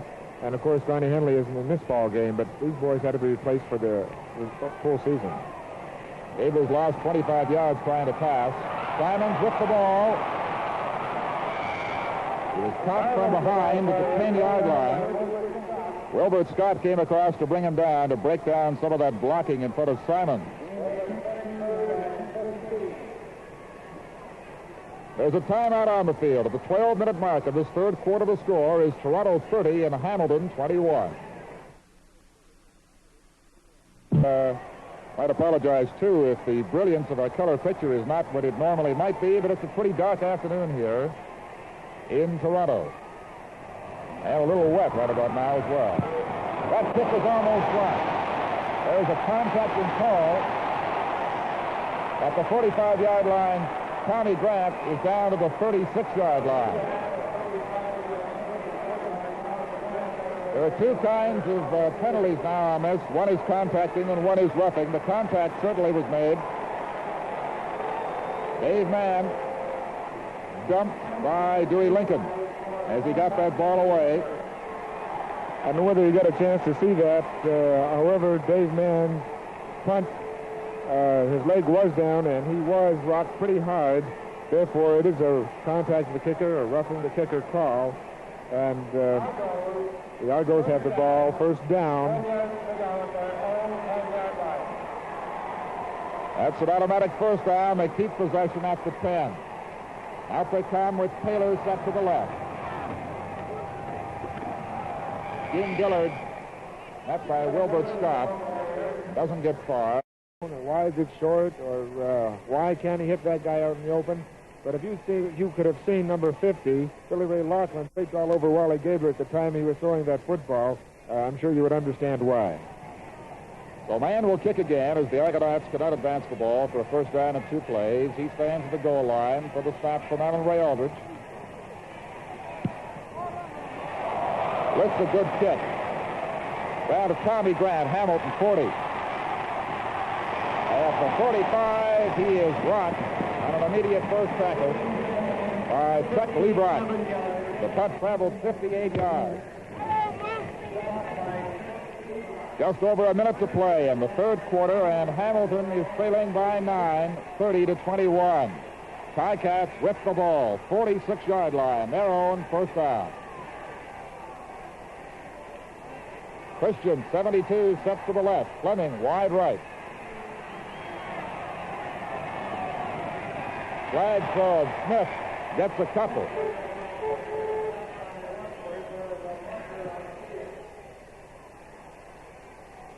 The flag is up, and there's a flag down with that last play.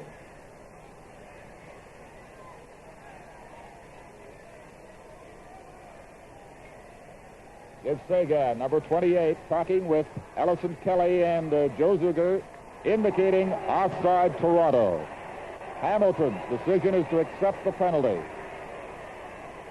The walk-off is 5 yards to the 51, from where the Tiger Cats will be first down and 5. Clock shows 56 seconds of play remaining in quarter 3.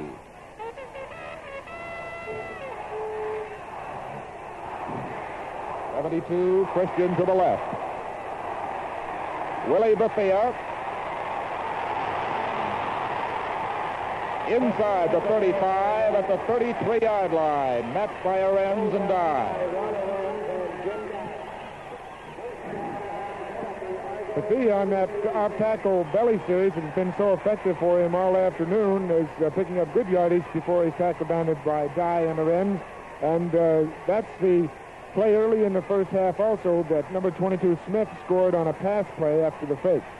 The gain was 26. Hamilton first down. With nowhere to go at the 36-yard line, Dave Fleming takes a loss.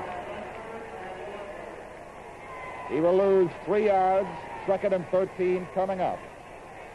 But Hamilton's running game has been authoritative today. We saw number 27 in there. That was an indication of a safety blitz. Marvin Lester, the safety man, coming in and making the tackle after the initial contact by 59 Wadsworth. 4 seconds on the clock. This may be the last play of the quarter.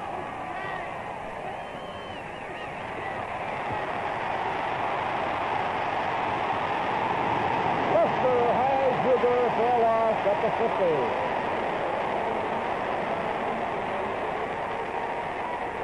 As the gun sounds, at the end of the third quarter, the score is Toronto 30 and Hamilton 21.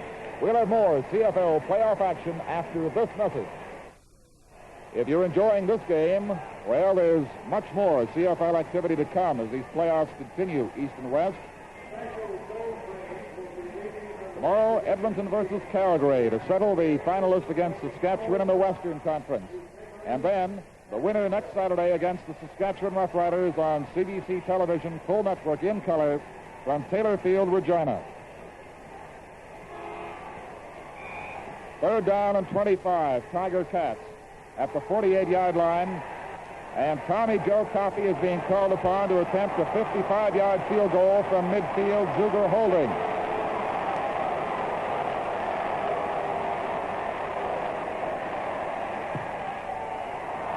It is short. Copeland at the 4. At the 12-yard line, Copeland is brought down by 3 Tiger Cats, led by Biedrowski and Kelly. And the score is unchanged. 30-21 it remains in favor of the Argonauts. And Dave Beatty was a little bit slow to get up on that last play, but is all right. Looked like he was kind of walking around there on eggs for a few minutes, but Dave's a tough boy, real tough defensive football player, and, you know, it's hard to shake him out of that game. From the 12, Argonauts first down. Simons. Laterally back to Dillard. And he's out at the 41. Laughlin finally got to Jim Dillard. The gain is 29 yards. This was a very alert play by both Dillard and Simons. Simons running the ball very well, gets hung up, throws the ball back to Dillard, and Dillard runs very hard to pick up that extra yardage, knocked out of bounds by number 50, Billy Ray Laughlin. Dillard is wedged at the 44-yard line by Wilbert Scott for a gain of 3. 2nd and 7 to come. The Argonauts have been the dominant team since the late minutes of the second quarter when they regained the lead. They were ahead by 27-21 at halftime. They've added a field goal in the third quarter to make it 30-21 the way it stands right now.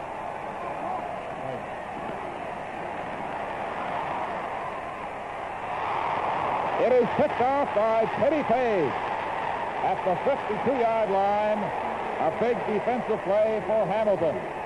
Here's a play. Teddy Page alert on this one. The ball is a little high. Irwin goes up, has it momentarily, and Teddy Page scoops it up just before it hits the ground. Very alert football played here today, Don. 13:25 left. The Tiger Cats must start a drive and get some points if they want to go on to meet the Ottawa Rough Riders in the Eastern Final next week. Goodell. For Coffey, tipped away by Dick Thornton.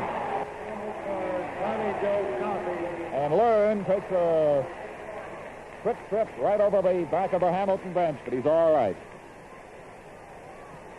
Joe Restley trying to pull everything in his bag of tricks today. Billy Riddell's going out of the ball game now, but I would imagine whenever he's in there, you're going to have to watch for that option, pass and run type of a play. It's a must now to maintain possession of that football for the Tiger Cats and get a first down. Second and 10, Hamilton. Christian out to the left. Double strength right. Bethia hit by Aldridge and downed at the 54-yard line by Wadsworth.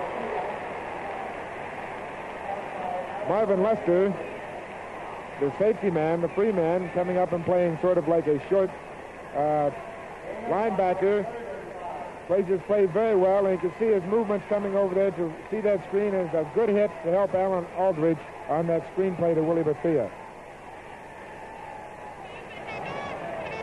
Third down.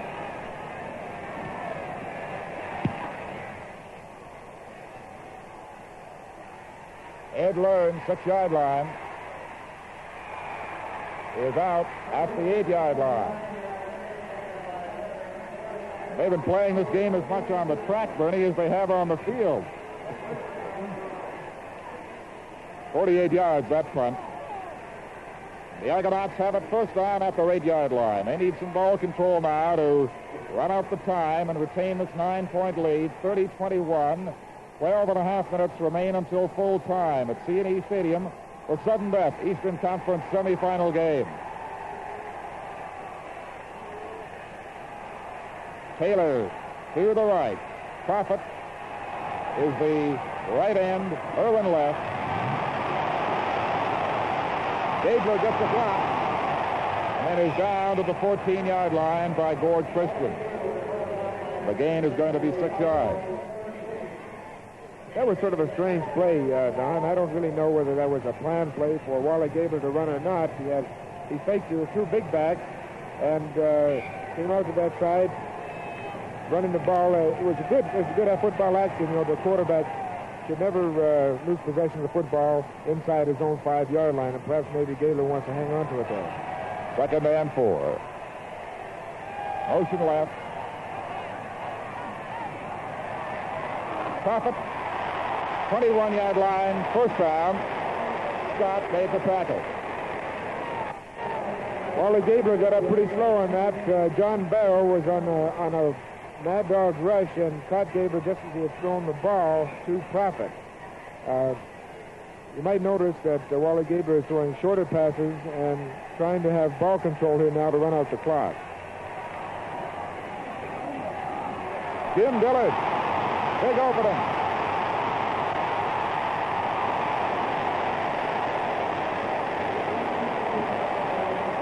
Hanson with a stop finally at the 53-yard line.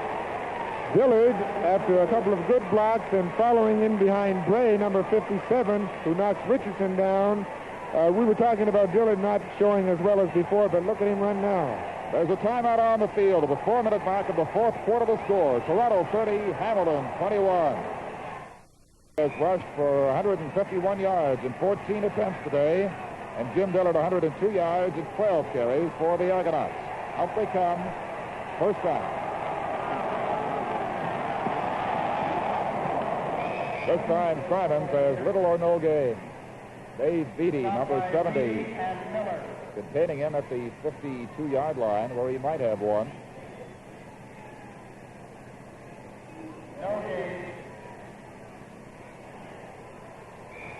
Hamilton with the lead in the early minutes, 14-0, but it soon vanished. 30-21 right now for Toronto. Gabler to Simon. And he reaches the 47-yard line, but will be short by 4.5 of the first down. That was a safety valve type of a pass, Don, and Gabler had to get rid of that ball. Billy Ray Lotta, number 50, was coming in from the outside, and nobody touched him. Nobody blocked him. He had a straight beat on him. 10 minutes to play, man to kick.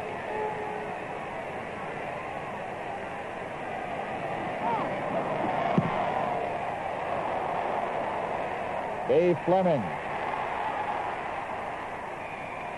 returns the ball to the 17-yard line. The Tiger Cats have a long way to go if they want to mount a comeback here in the last few minutes at CNE Stadium. Fleming returned it 13 yards. The kick traveled 48. It is dark here in the fourth quarter, late afternoon in Toronto. Almost like a night game now.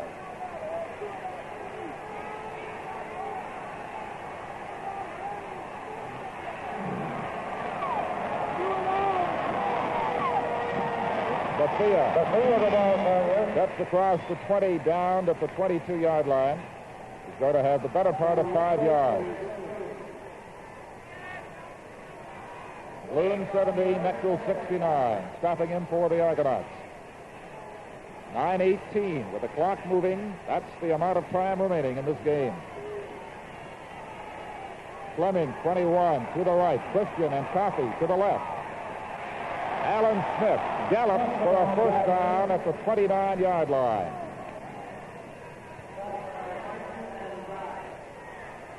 These running plays can be effective, although there's still a fair amount of time remaining, Bernie. It is time-consuming if you run the ball a lot.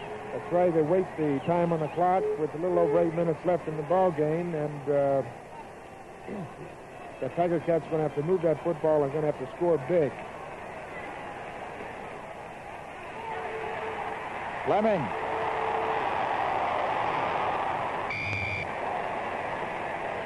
A loss of a yard at the 28-yard line, ridden out by Ed Learn, number 15. And Learn has been one of the better Argonauts defensively in this game.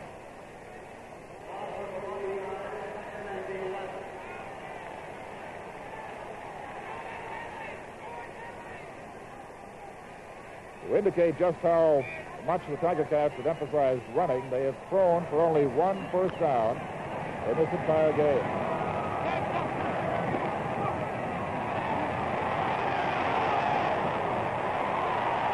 Christian has it knocked away by Jimmy Dye. Don, that was the finest defensive play as I've seen in a long time. Jimmy Dye is not as big as Christian number 72, and I'm sure Christian thought he had that ball right in his hands. Jimmy Dye reached in and knocked the ball down. It was a very fine defensive play. With the result that the Tiger Cats are 3rd and 11 at their 28-yard line, and again must give up the ball.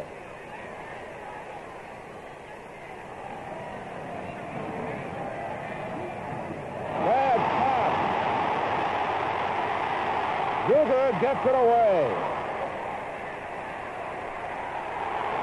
No yards as Learn scoops it up at the 45-yard line. Bob Story was in a little bit too close as Learn charged the ball. Here's the play. The ball is low from center. Zuger runs around, tries to get it off, being held by number 25, Fortin at the time. The ball is picked up, and there's no yards called. Don, that's a strange happening on a punt. This puts the ball in very, very critical territory for the Hamilton Tiger Cats after a couple of penalties, as you have seen down there in the field. With possession, on the 20-yard line, the Toronto Argonauts. No yards and rough play. 25 yards total in the walk-off to the 20-yard line. First down for the Argonauts with 7:53 and the clock moving remaining in the fourth quarter. Smith and Taylor set left.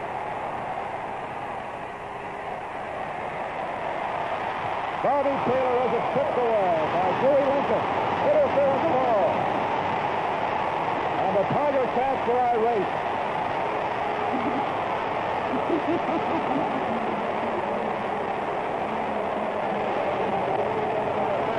Here's the play here, and we'll see it. That play was very, very close. It is called illegal interference against Lincoln of Hamilton. The ball goes to the Argonauts on the 7-yard line. First and goal to go, and Joe Rustick is, to put it mildly, upset.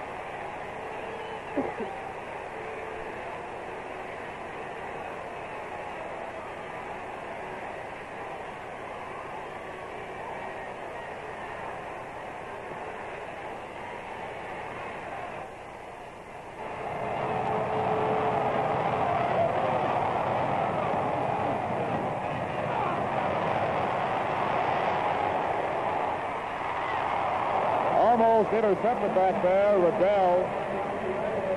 Taylor was the intended receiver. It'll be second and goal to go now. Donna, that interference call is well back. It was so close that it could have possibly been gone either way. But one thing we have to remember is that when the ball is in the air, it's a free football, and it's free for both the offense and the defense. And if both people are going up in the air at the same time for that ball, there's no way that can be called interference.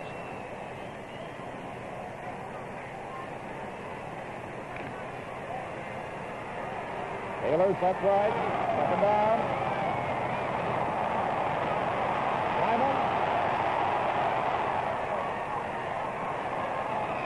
Just to the line of scrimmage and no more.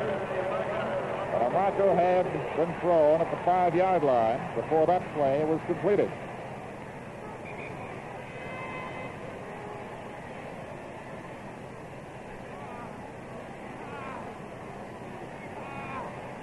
With injury down there on the sideline, Don, for the Hamilton Tiger Cats. I can't see who it is. Argonauts were offside, and it's been declined by Hamilton. Riddell, evidently, is the injured Hamilton player, Bernie, right off the sideline. There's Scotty Wright over there, and Jimmy Simpson, the Hamilton Tiger Cat trainers, to look after Billy Riddell. There's a pretty fierce contact down there with Simons groping for whatever yardage he might be able to pick up. Riddell seems to be in considerable pain as the training staff attends to him.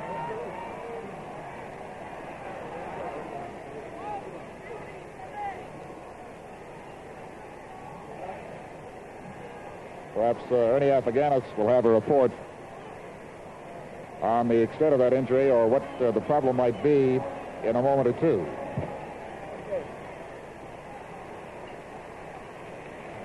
Now he's on his feet, making his way very slowly with assistance to the Hamilton bench over on the far side. Bill Riddell, Hamilton's backup quarterback and defensive halfback. Ernie, what's the story on Riddell? Just checking on Bill Riddell, and I could hear him tell the boys that were helping him out that he's just rented. He says, give me a little time, I'll be okay, and I see that he's walking off well. Good news. Third down, then. The ball's still at the 7-yard line when play does resume. Hamilton declining an Argonaut offside penalty with the last play. Take away the down that would have been repeated had they accepted.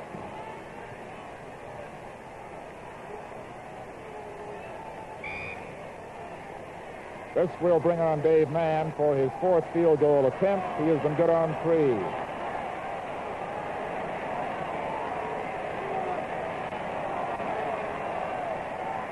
Gaver to hold. And he has it. The Argonauts now lead by 12 points, 33-21. We've got 6.5 minutes of play remaining in the 4th quarter here. The Tiger Cats needing 2 touchdowns, at least 1 converted to get back on top and go on to meet the Ottawa Rough Riders in that Eastern Final, which starts next weekend at the home of the winner of this game. 35-yard line, 1st down, Zuger with the play.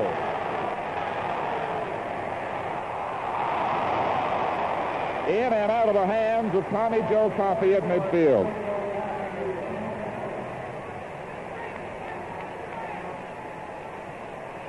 Second and 10, back at the 35.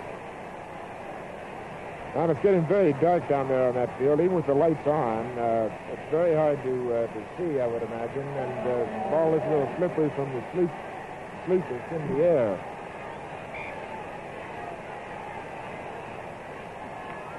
Zuger has thrown 16 pass attempts and has been good on 6 today. Here's his 17th. Hits Beatty, who's down to the 47-yard line of the Argonauts. There was a marker thrown, though, at the line of scrimmage. And they're going to bring it back. Zuger throwing to Beatty, though, number 70. That's the first time he's thrown to Beatty all afternoon. That big tight end is used primarily for blocking and for pass protection for Zuger. However, when he does get a chance to throw to him, Beatty's a pretty sure-handed receiver and a big man to run with the football when he gets it. The frustration on Hamilton's part mounts. That gain wiped out by an offside penalty against the Ticats. Argonauts naturally delighted to accept. At the 30-yard line, 2nd and 15. Bill Riddell trying to shake off the effects of that injury at the Hamilton bench. Another flag thrown. The ball is tossed out of bounds. Looks though the Hamilton Tiger Cats, again, an illegal procedure down there for putting the ball into play.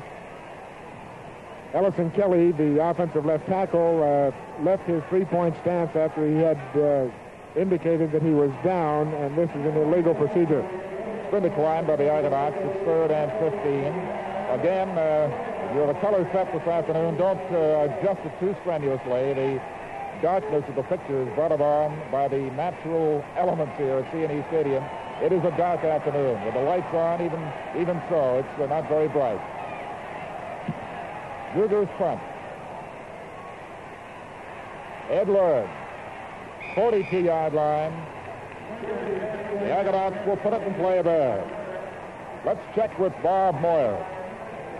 Don, one thing about down here on the Hamilton bench, while it's rather miserable because the team is trailing by 12 points with only 5 minutes and 24 seconds to go, they're finding this heavy rain that has now begun to fall at the CNE Stadium much more difficult to cope with.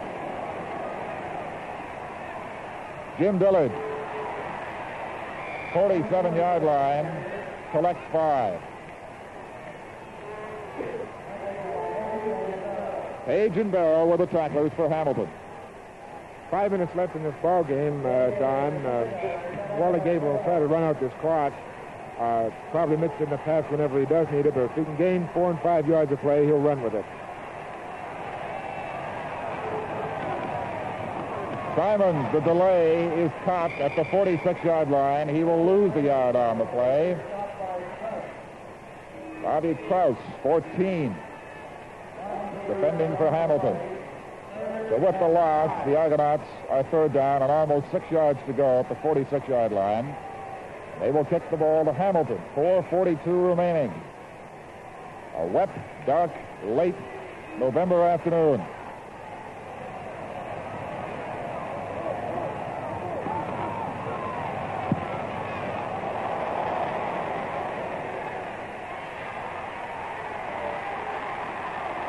Tommy Grant, near the 20-yard line, is thrown down.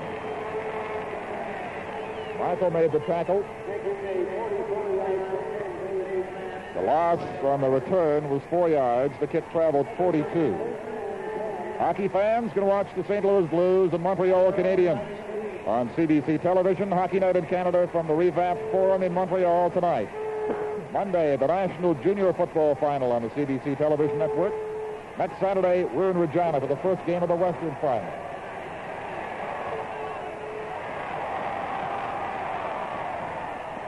Fleming fighting for yardage near the 30-yard line is close to a first down. He may have one. Don, the Tiger Cats are going to have to come up with a big play here. One of those big plays that we saw early in the first half in order to really get back in this ball game with only 3 minutes and 48 seconds left to go. They have to have that big scoring play to get within another touchdown to even to win this ball game. Coffey and Christian left. Beatty set right. They draw. Fleming to the 33-yard line. A gain of 3. Wadsworth and Blue stopped in for the Argonauts. 3 minutes and 20 seconds remaining. 33-21, Argonauts lead.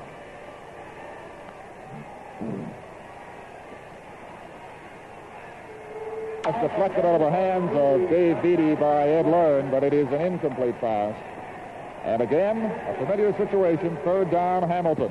There's a timeout on the field. At the 12-minute mark of this 4th quarter, the score is Toronto 33 and Hamilton 21.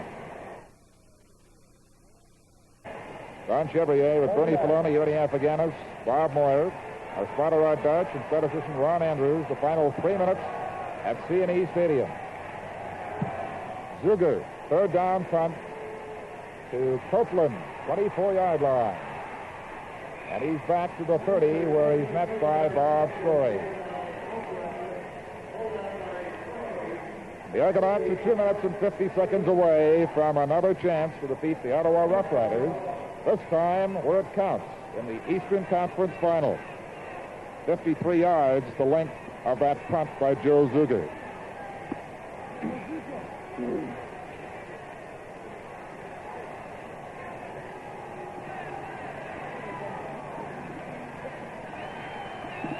Smith right, Taylor left. Dillard. At short side, he stepped out on the 38-yard line. He'll have a gain of roughly 8. Dillard on that little quick flip is falling down his blocking well. He's knocked out by Bill Riddell on that sideline play. Bill Riddell, as he told Ernie, was just shaken up a few minutes ago and is back in defensively for the Tiger Cats.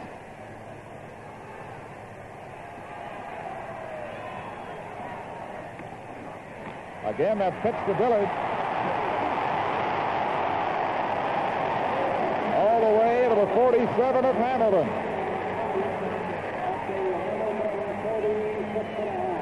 Jim Dillard moving that football. Wally Gabler coming back with the same play as he called to Dillard on the previous play, and it looked to me like Dillard might have been able to go all the way with one more block there. Dillard looks to be limping just a little bit. He got 25 yards with the play. Mike Even, number 32, is in at flanker now. Simons has the ball and leans into the 40-yard line. They'll mark him at the 41. The gain is going to be better than 5. Simons wasn't cut off that guard block on Billy Ray Laughlin to pick up that yardage up in the center there. Now the offensive unit today has certainly put on a great display. Both the Hamilton Tiger Cats and the Toronto Argonauts. And I'm sure that the fans that have seen this football game today are very, very pleased with Canadian football talent being displayed out there today.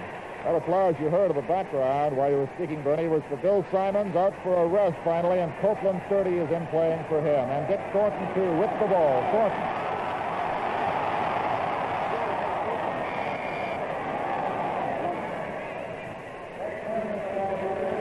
Dick Thornton, number 25, took over for Simons, but you notice on the play just previous to that, when Simons came out there, he cut off the block, and Thornton likes to get outside and dance around a bit. More reinforcements coming in, Don. That's the field goal team for Dave Mann, or it could be just a straight punting situation, likely will be. Bill Simons with a big day for the Argonauts. His longest gain, of course, the 100-yard run for the touchdown that started the Argonauts back on their path to what appears to be a semifinal victory. And a kick. Aldrich to snap. Just a big punt away. And just getting out over the goal line was Dave Fleming to the 1. Wasn't much time left. I mean, there isn't much time left, 1:45. But here's the point, as to whether we should give a point to the Argonauts and put the ball out in better playing position, or gamble and try to get out. But there really isn't enough time left in this ball game, Don, at 1:45 to overcome this lead, unless something short of a miracle. 33-21, Argonauts lead. Clock moving at 1:38. 1:35 now. Castillo out to the 5-yard line. They'll mark him at the 4. The gain is going to be about 3 yards. Petrich, number 72, was the tackler. The Tiger Cats appear to be in their final 1 minute and 30 seconds of football 1968, the defending Grey Cup champions.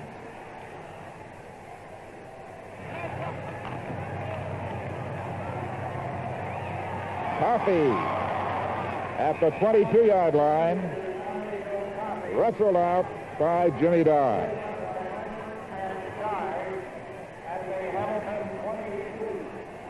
That gives them a first down with now 1:14 to play. If this game is any indication of what the playoffs have in store for fans across the country, it's going to be an exciting 3-week countdown to Grey Cup 1968, which of course is played right here at CNE Stadium in Toronto.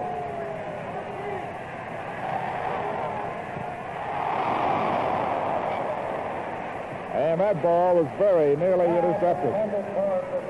Grant McKee just failing to bring it in on the interception for the Argonauts. And it's second down at 10. Hamilton at the 22. Aldridge out to the bench now, getting a rest for Toronto. Tim Corbin, been used sparingly because of an early season injury, comes in to play defense now in the waning seconds. 1 minute and 12 seconds remaining.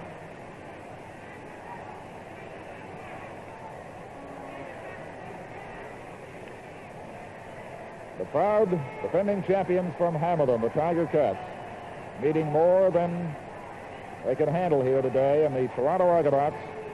Argos showing the mark of a good team, coming from behind an early 14-0 deficit to take command of this game and control much of the play in the second half when they had to.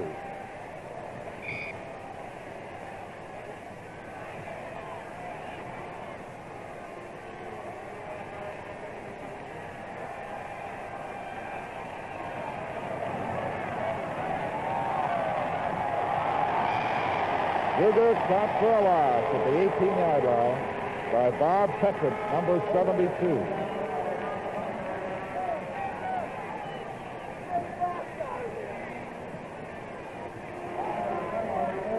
Third down and 14 for Hamilton now, as it appears their last chance to go downfield and score has expired. Giving the ball up on a punt for the Argonauts. Who send Learn and Copeland to their 45-yard line to receive this kick from Joe Zuger. It will come from near the 5.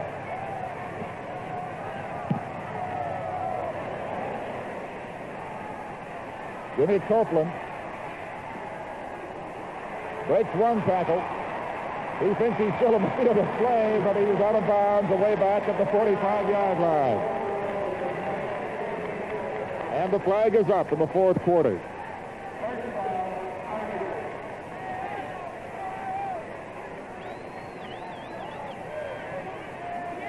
Looks like a dismal end of a season for the Hamilton Tiger Cats, but not really so, because they really played a fine football game today out there, really exerted themselves well. Nick Thornton. He loves to run with the ball, and he gets near midfield. He's always hounding Cahill to use him as an offensive back. It's a little tough to work him in because he's a fine defensive player, and Leo just happens to have people like Simons and Dillard around. But we've seen him play in the last 2 minutes in situations such as this for the Argonauts in command of a large lead. 33-21, 40 seconds on the clock.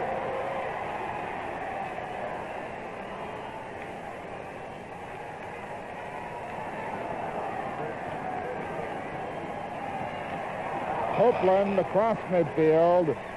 Brave mixing it up with one of the Tiger Cats, Bob Story, just for a moment there. His tempers have run high in this game because so much is at stake, of course. These teams have a natural rivalry that really hasn't been renewed with vigor until this year. First time they've met in playoff action in 7 seasons. The yardstick crew comes out from the far side now to have a look at the attempt for a first down. Clock shows 27 seconds. It is a first down, Argonauts, at the Hamilton 54.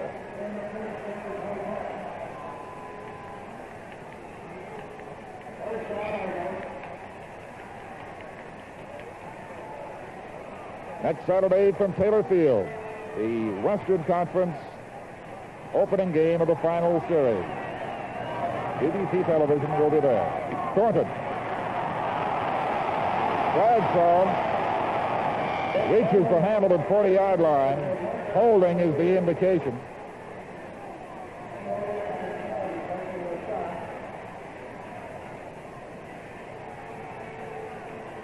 as you say, Don, Thornton loves to have that football, whether it's from halfback or quarterback. And to be sure, if he comes in at quarterback at any time, the first play is a rollout, and he's going to run with it. Holding was against the Argonauts. The ball comes back, as does Thornton's game. At the 46-yard line, 8 seconds remaining. The one thing, Don, that you have to be considered in this football game is the Hamilton Tiger Cat defense has been so great over the past years, and it looked like today that they were really so inept in trying to control the Argonauts' offensive power. Mike Even left. Smith right. This could be the final play. Copeland at the 40-yard line, wrestled on by Mosca, and the Argos go to the Eastern Conference Final against the Ottawa Rough Riders. The game is over. The final score is Toronto 33 and Hamilton 21. We'll be back with our summary and the stats in just a moment. The Cats have had their problems pretty well all year, and in this final game, of course, Bernie, they missed Garney Henley. They got Teddy Page back just in time for the game, but they seem to have had problems all season long, couldn't rectify them, injuries had bothered them, but you can't take anything away from that Toronto victory today because they did look exceptionally good. They looked like a championship team today, Ernie, because they were down 2 touchdowns, came back, and, well, they look like a great football team now. I think that Bob Moyer is all set now to talk to Leo Cahill, the coach of the victorious Argonauts. Leo Cahill, you've reached the finals in the Eastern Conference and another crack at the Ottawa Rough Riders. I would hope that I would imagine you're very happy at that. Yeah, I sure am, Bob. I don't know what to say. I think it was the greatest comeback I've ever seen in football. I just can't say enough about our boys, the way they played today. Well, that 14-0 must have had you bothered just a little bit. Yeah, just a little bit, Bob. What were you thinking at that point, Leo? Well, I was just thinking if we could settle down and we could still win, and that's what happened. Bill Simons came through for you in tremendous fashion. He sure did. If he's not the Shenley Award, there just isn't any justice. What was the key? Was there any key spot in the game as far as you were concerned after that 14-0, of course, but any key spot after that? I think one time that we came out from down inside the 10-yard line when we really had to control the ball was a high point in the ball game. What about your quarterback, Wally Gaber? He's received a little bit, not criticism, but people weren't too happy with some of his work against Ottawa last week, but today he was much better. Well, we're very happy with what Wally has done. People expect miracles from him, but he's done a tremendous job for us, and I think he's progressed about as well as any quarterback I've ever seen in Canada. Now, what do you look for from the Ottawa Rough Riders next week, Leo? We look for just everything but the kitchen sink, and we're going to go in there a lot more relaxed than we have in the past, though, and not try to take away everything that they got, but play football against them, and I think we might be able to surprise them. Leo, it's raining now and raining quite heavily. This might be an indication that bad weather is on the way. Will that bother the ball club? I don't think anything can ever bother this football team again, Bob. This is the greatest comeback I've ever seen. I've never seen a football team ever get 14 points behind like that and have the momentum of the other team up like that, break the other team's momentum, and come back in such great fashion. Leo Cahill, thanks very much, and good luck to you against the Ottawa Rough Riders. Leo Cahill. All right, Don. Thank you, Bob. A very happy Leo Cahill, and incidentally, he is certainly going to be considered for Coach of the Year honors. He, along with Eagle Keys and a couple of others, have had great seasons, and it'll be interesting to find out November 18th just exactly who will win that Coach of the Year award. Of course, Leo has to be considered. I'd say he's got a pretty good head start on him right now.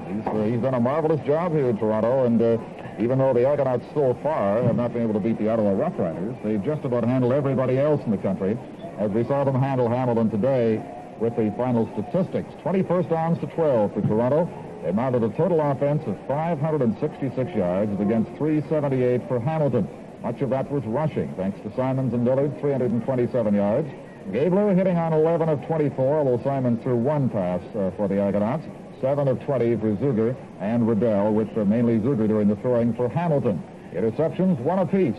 The punting averages 51 yards per man and 44 for Zuger. The penalties 58 for Hamilton and 20 for Toronto. Dave Mann had those 4 field goals, accounting for 12 Argonaut points. Well, I thought the big factor for the Argonauts was the way they were able to score points, Ernie, in the second quarter. They came up with a touchdown by Smith, again, and then the field goal by Dave Mann, a total of 17 points that pulled them up from what looked to be disaster, the 14-point lead Hamilton had built up in the early minutes.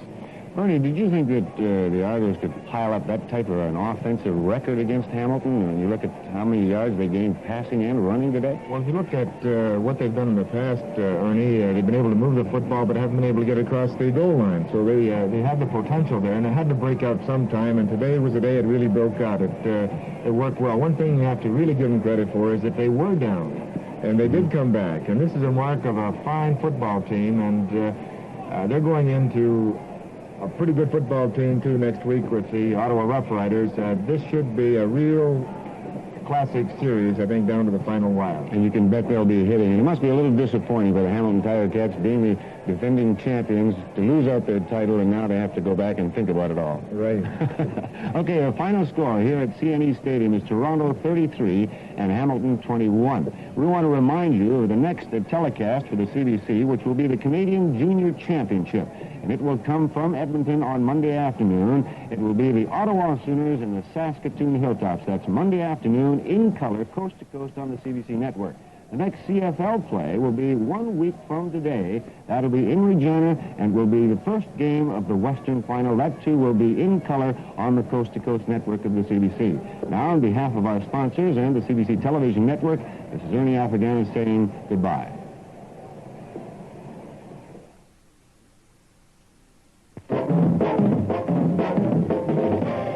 This portion of Canadian Professional Football brought to you by Labatt's Brewers of 50 Ale, Canada's fastest-growing ale, and Labatt's Pilsner, the true blue lager beer, the best in Canadian football from the best in Canadian beer.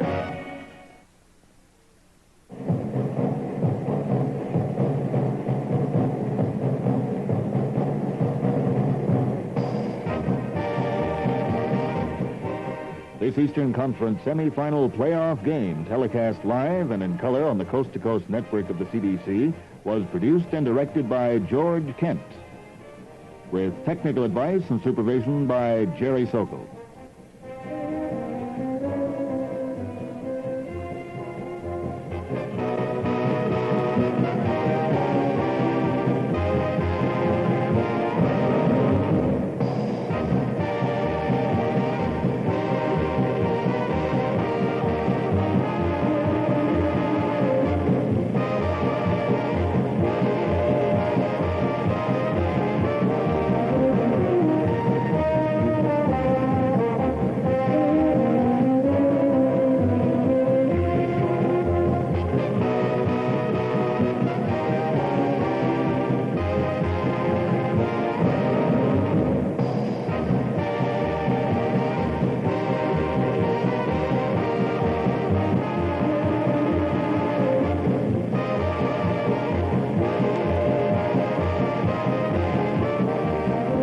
This has been a CBC Toronto mobile television presentation in color.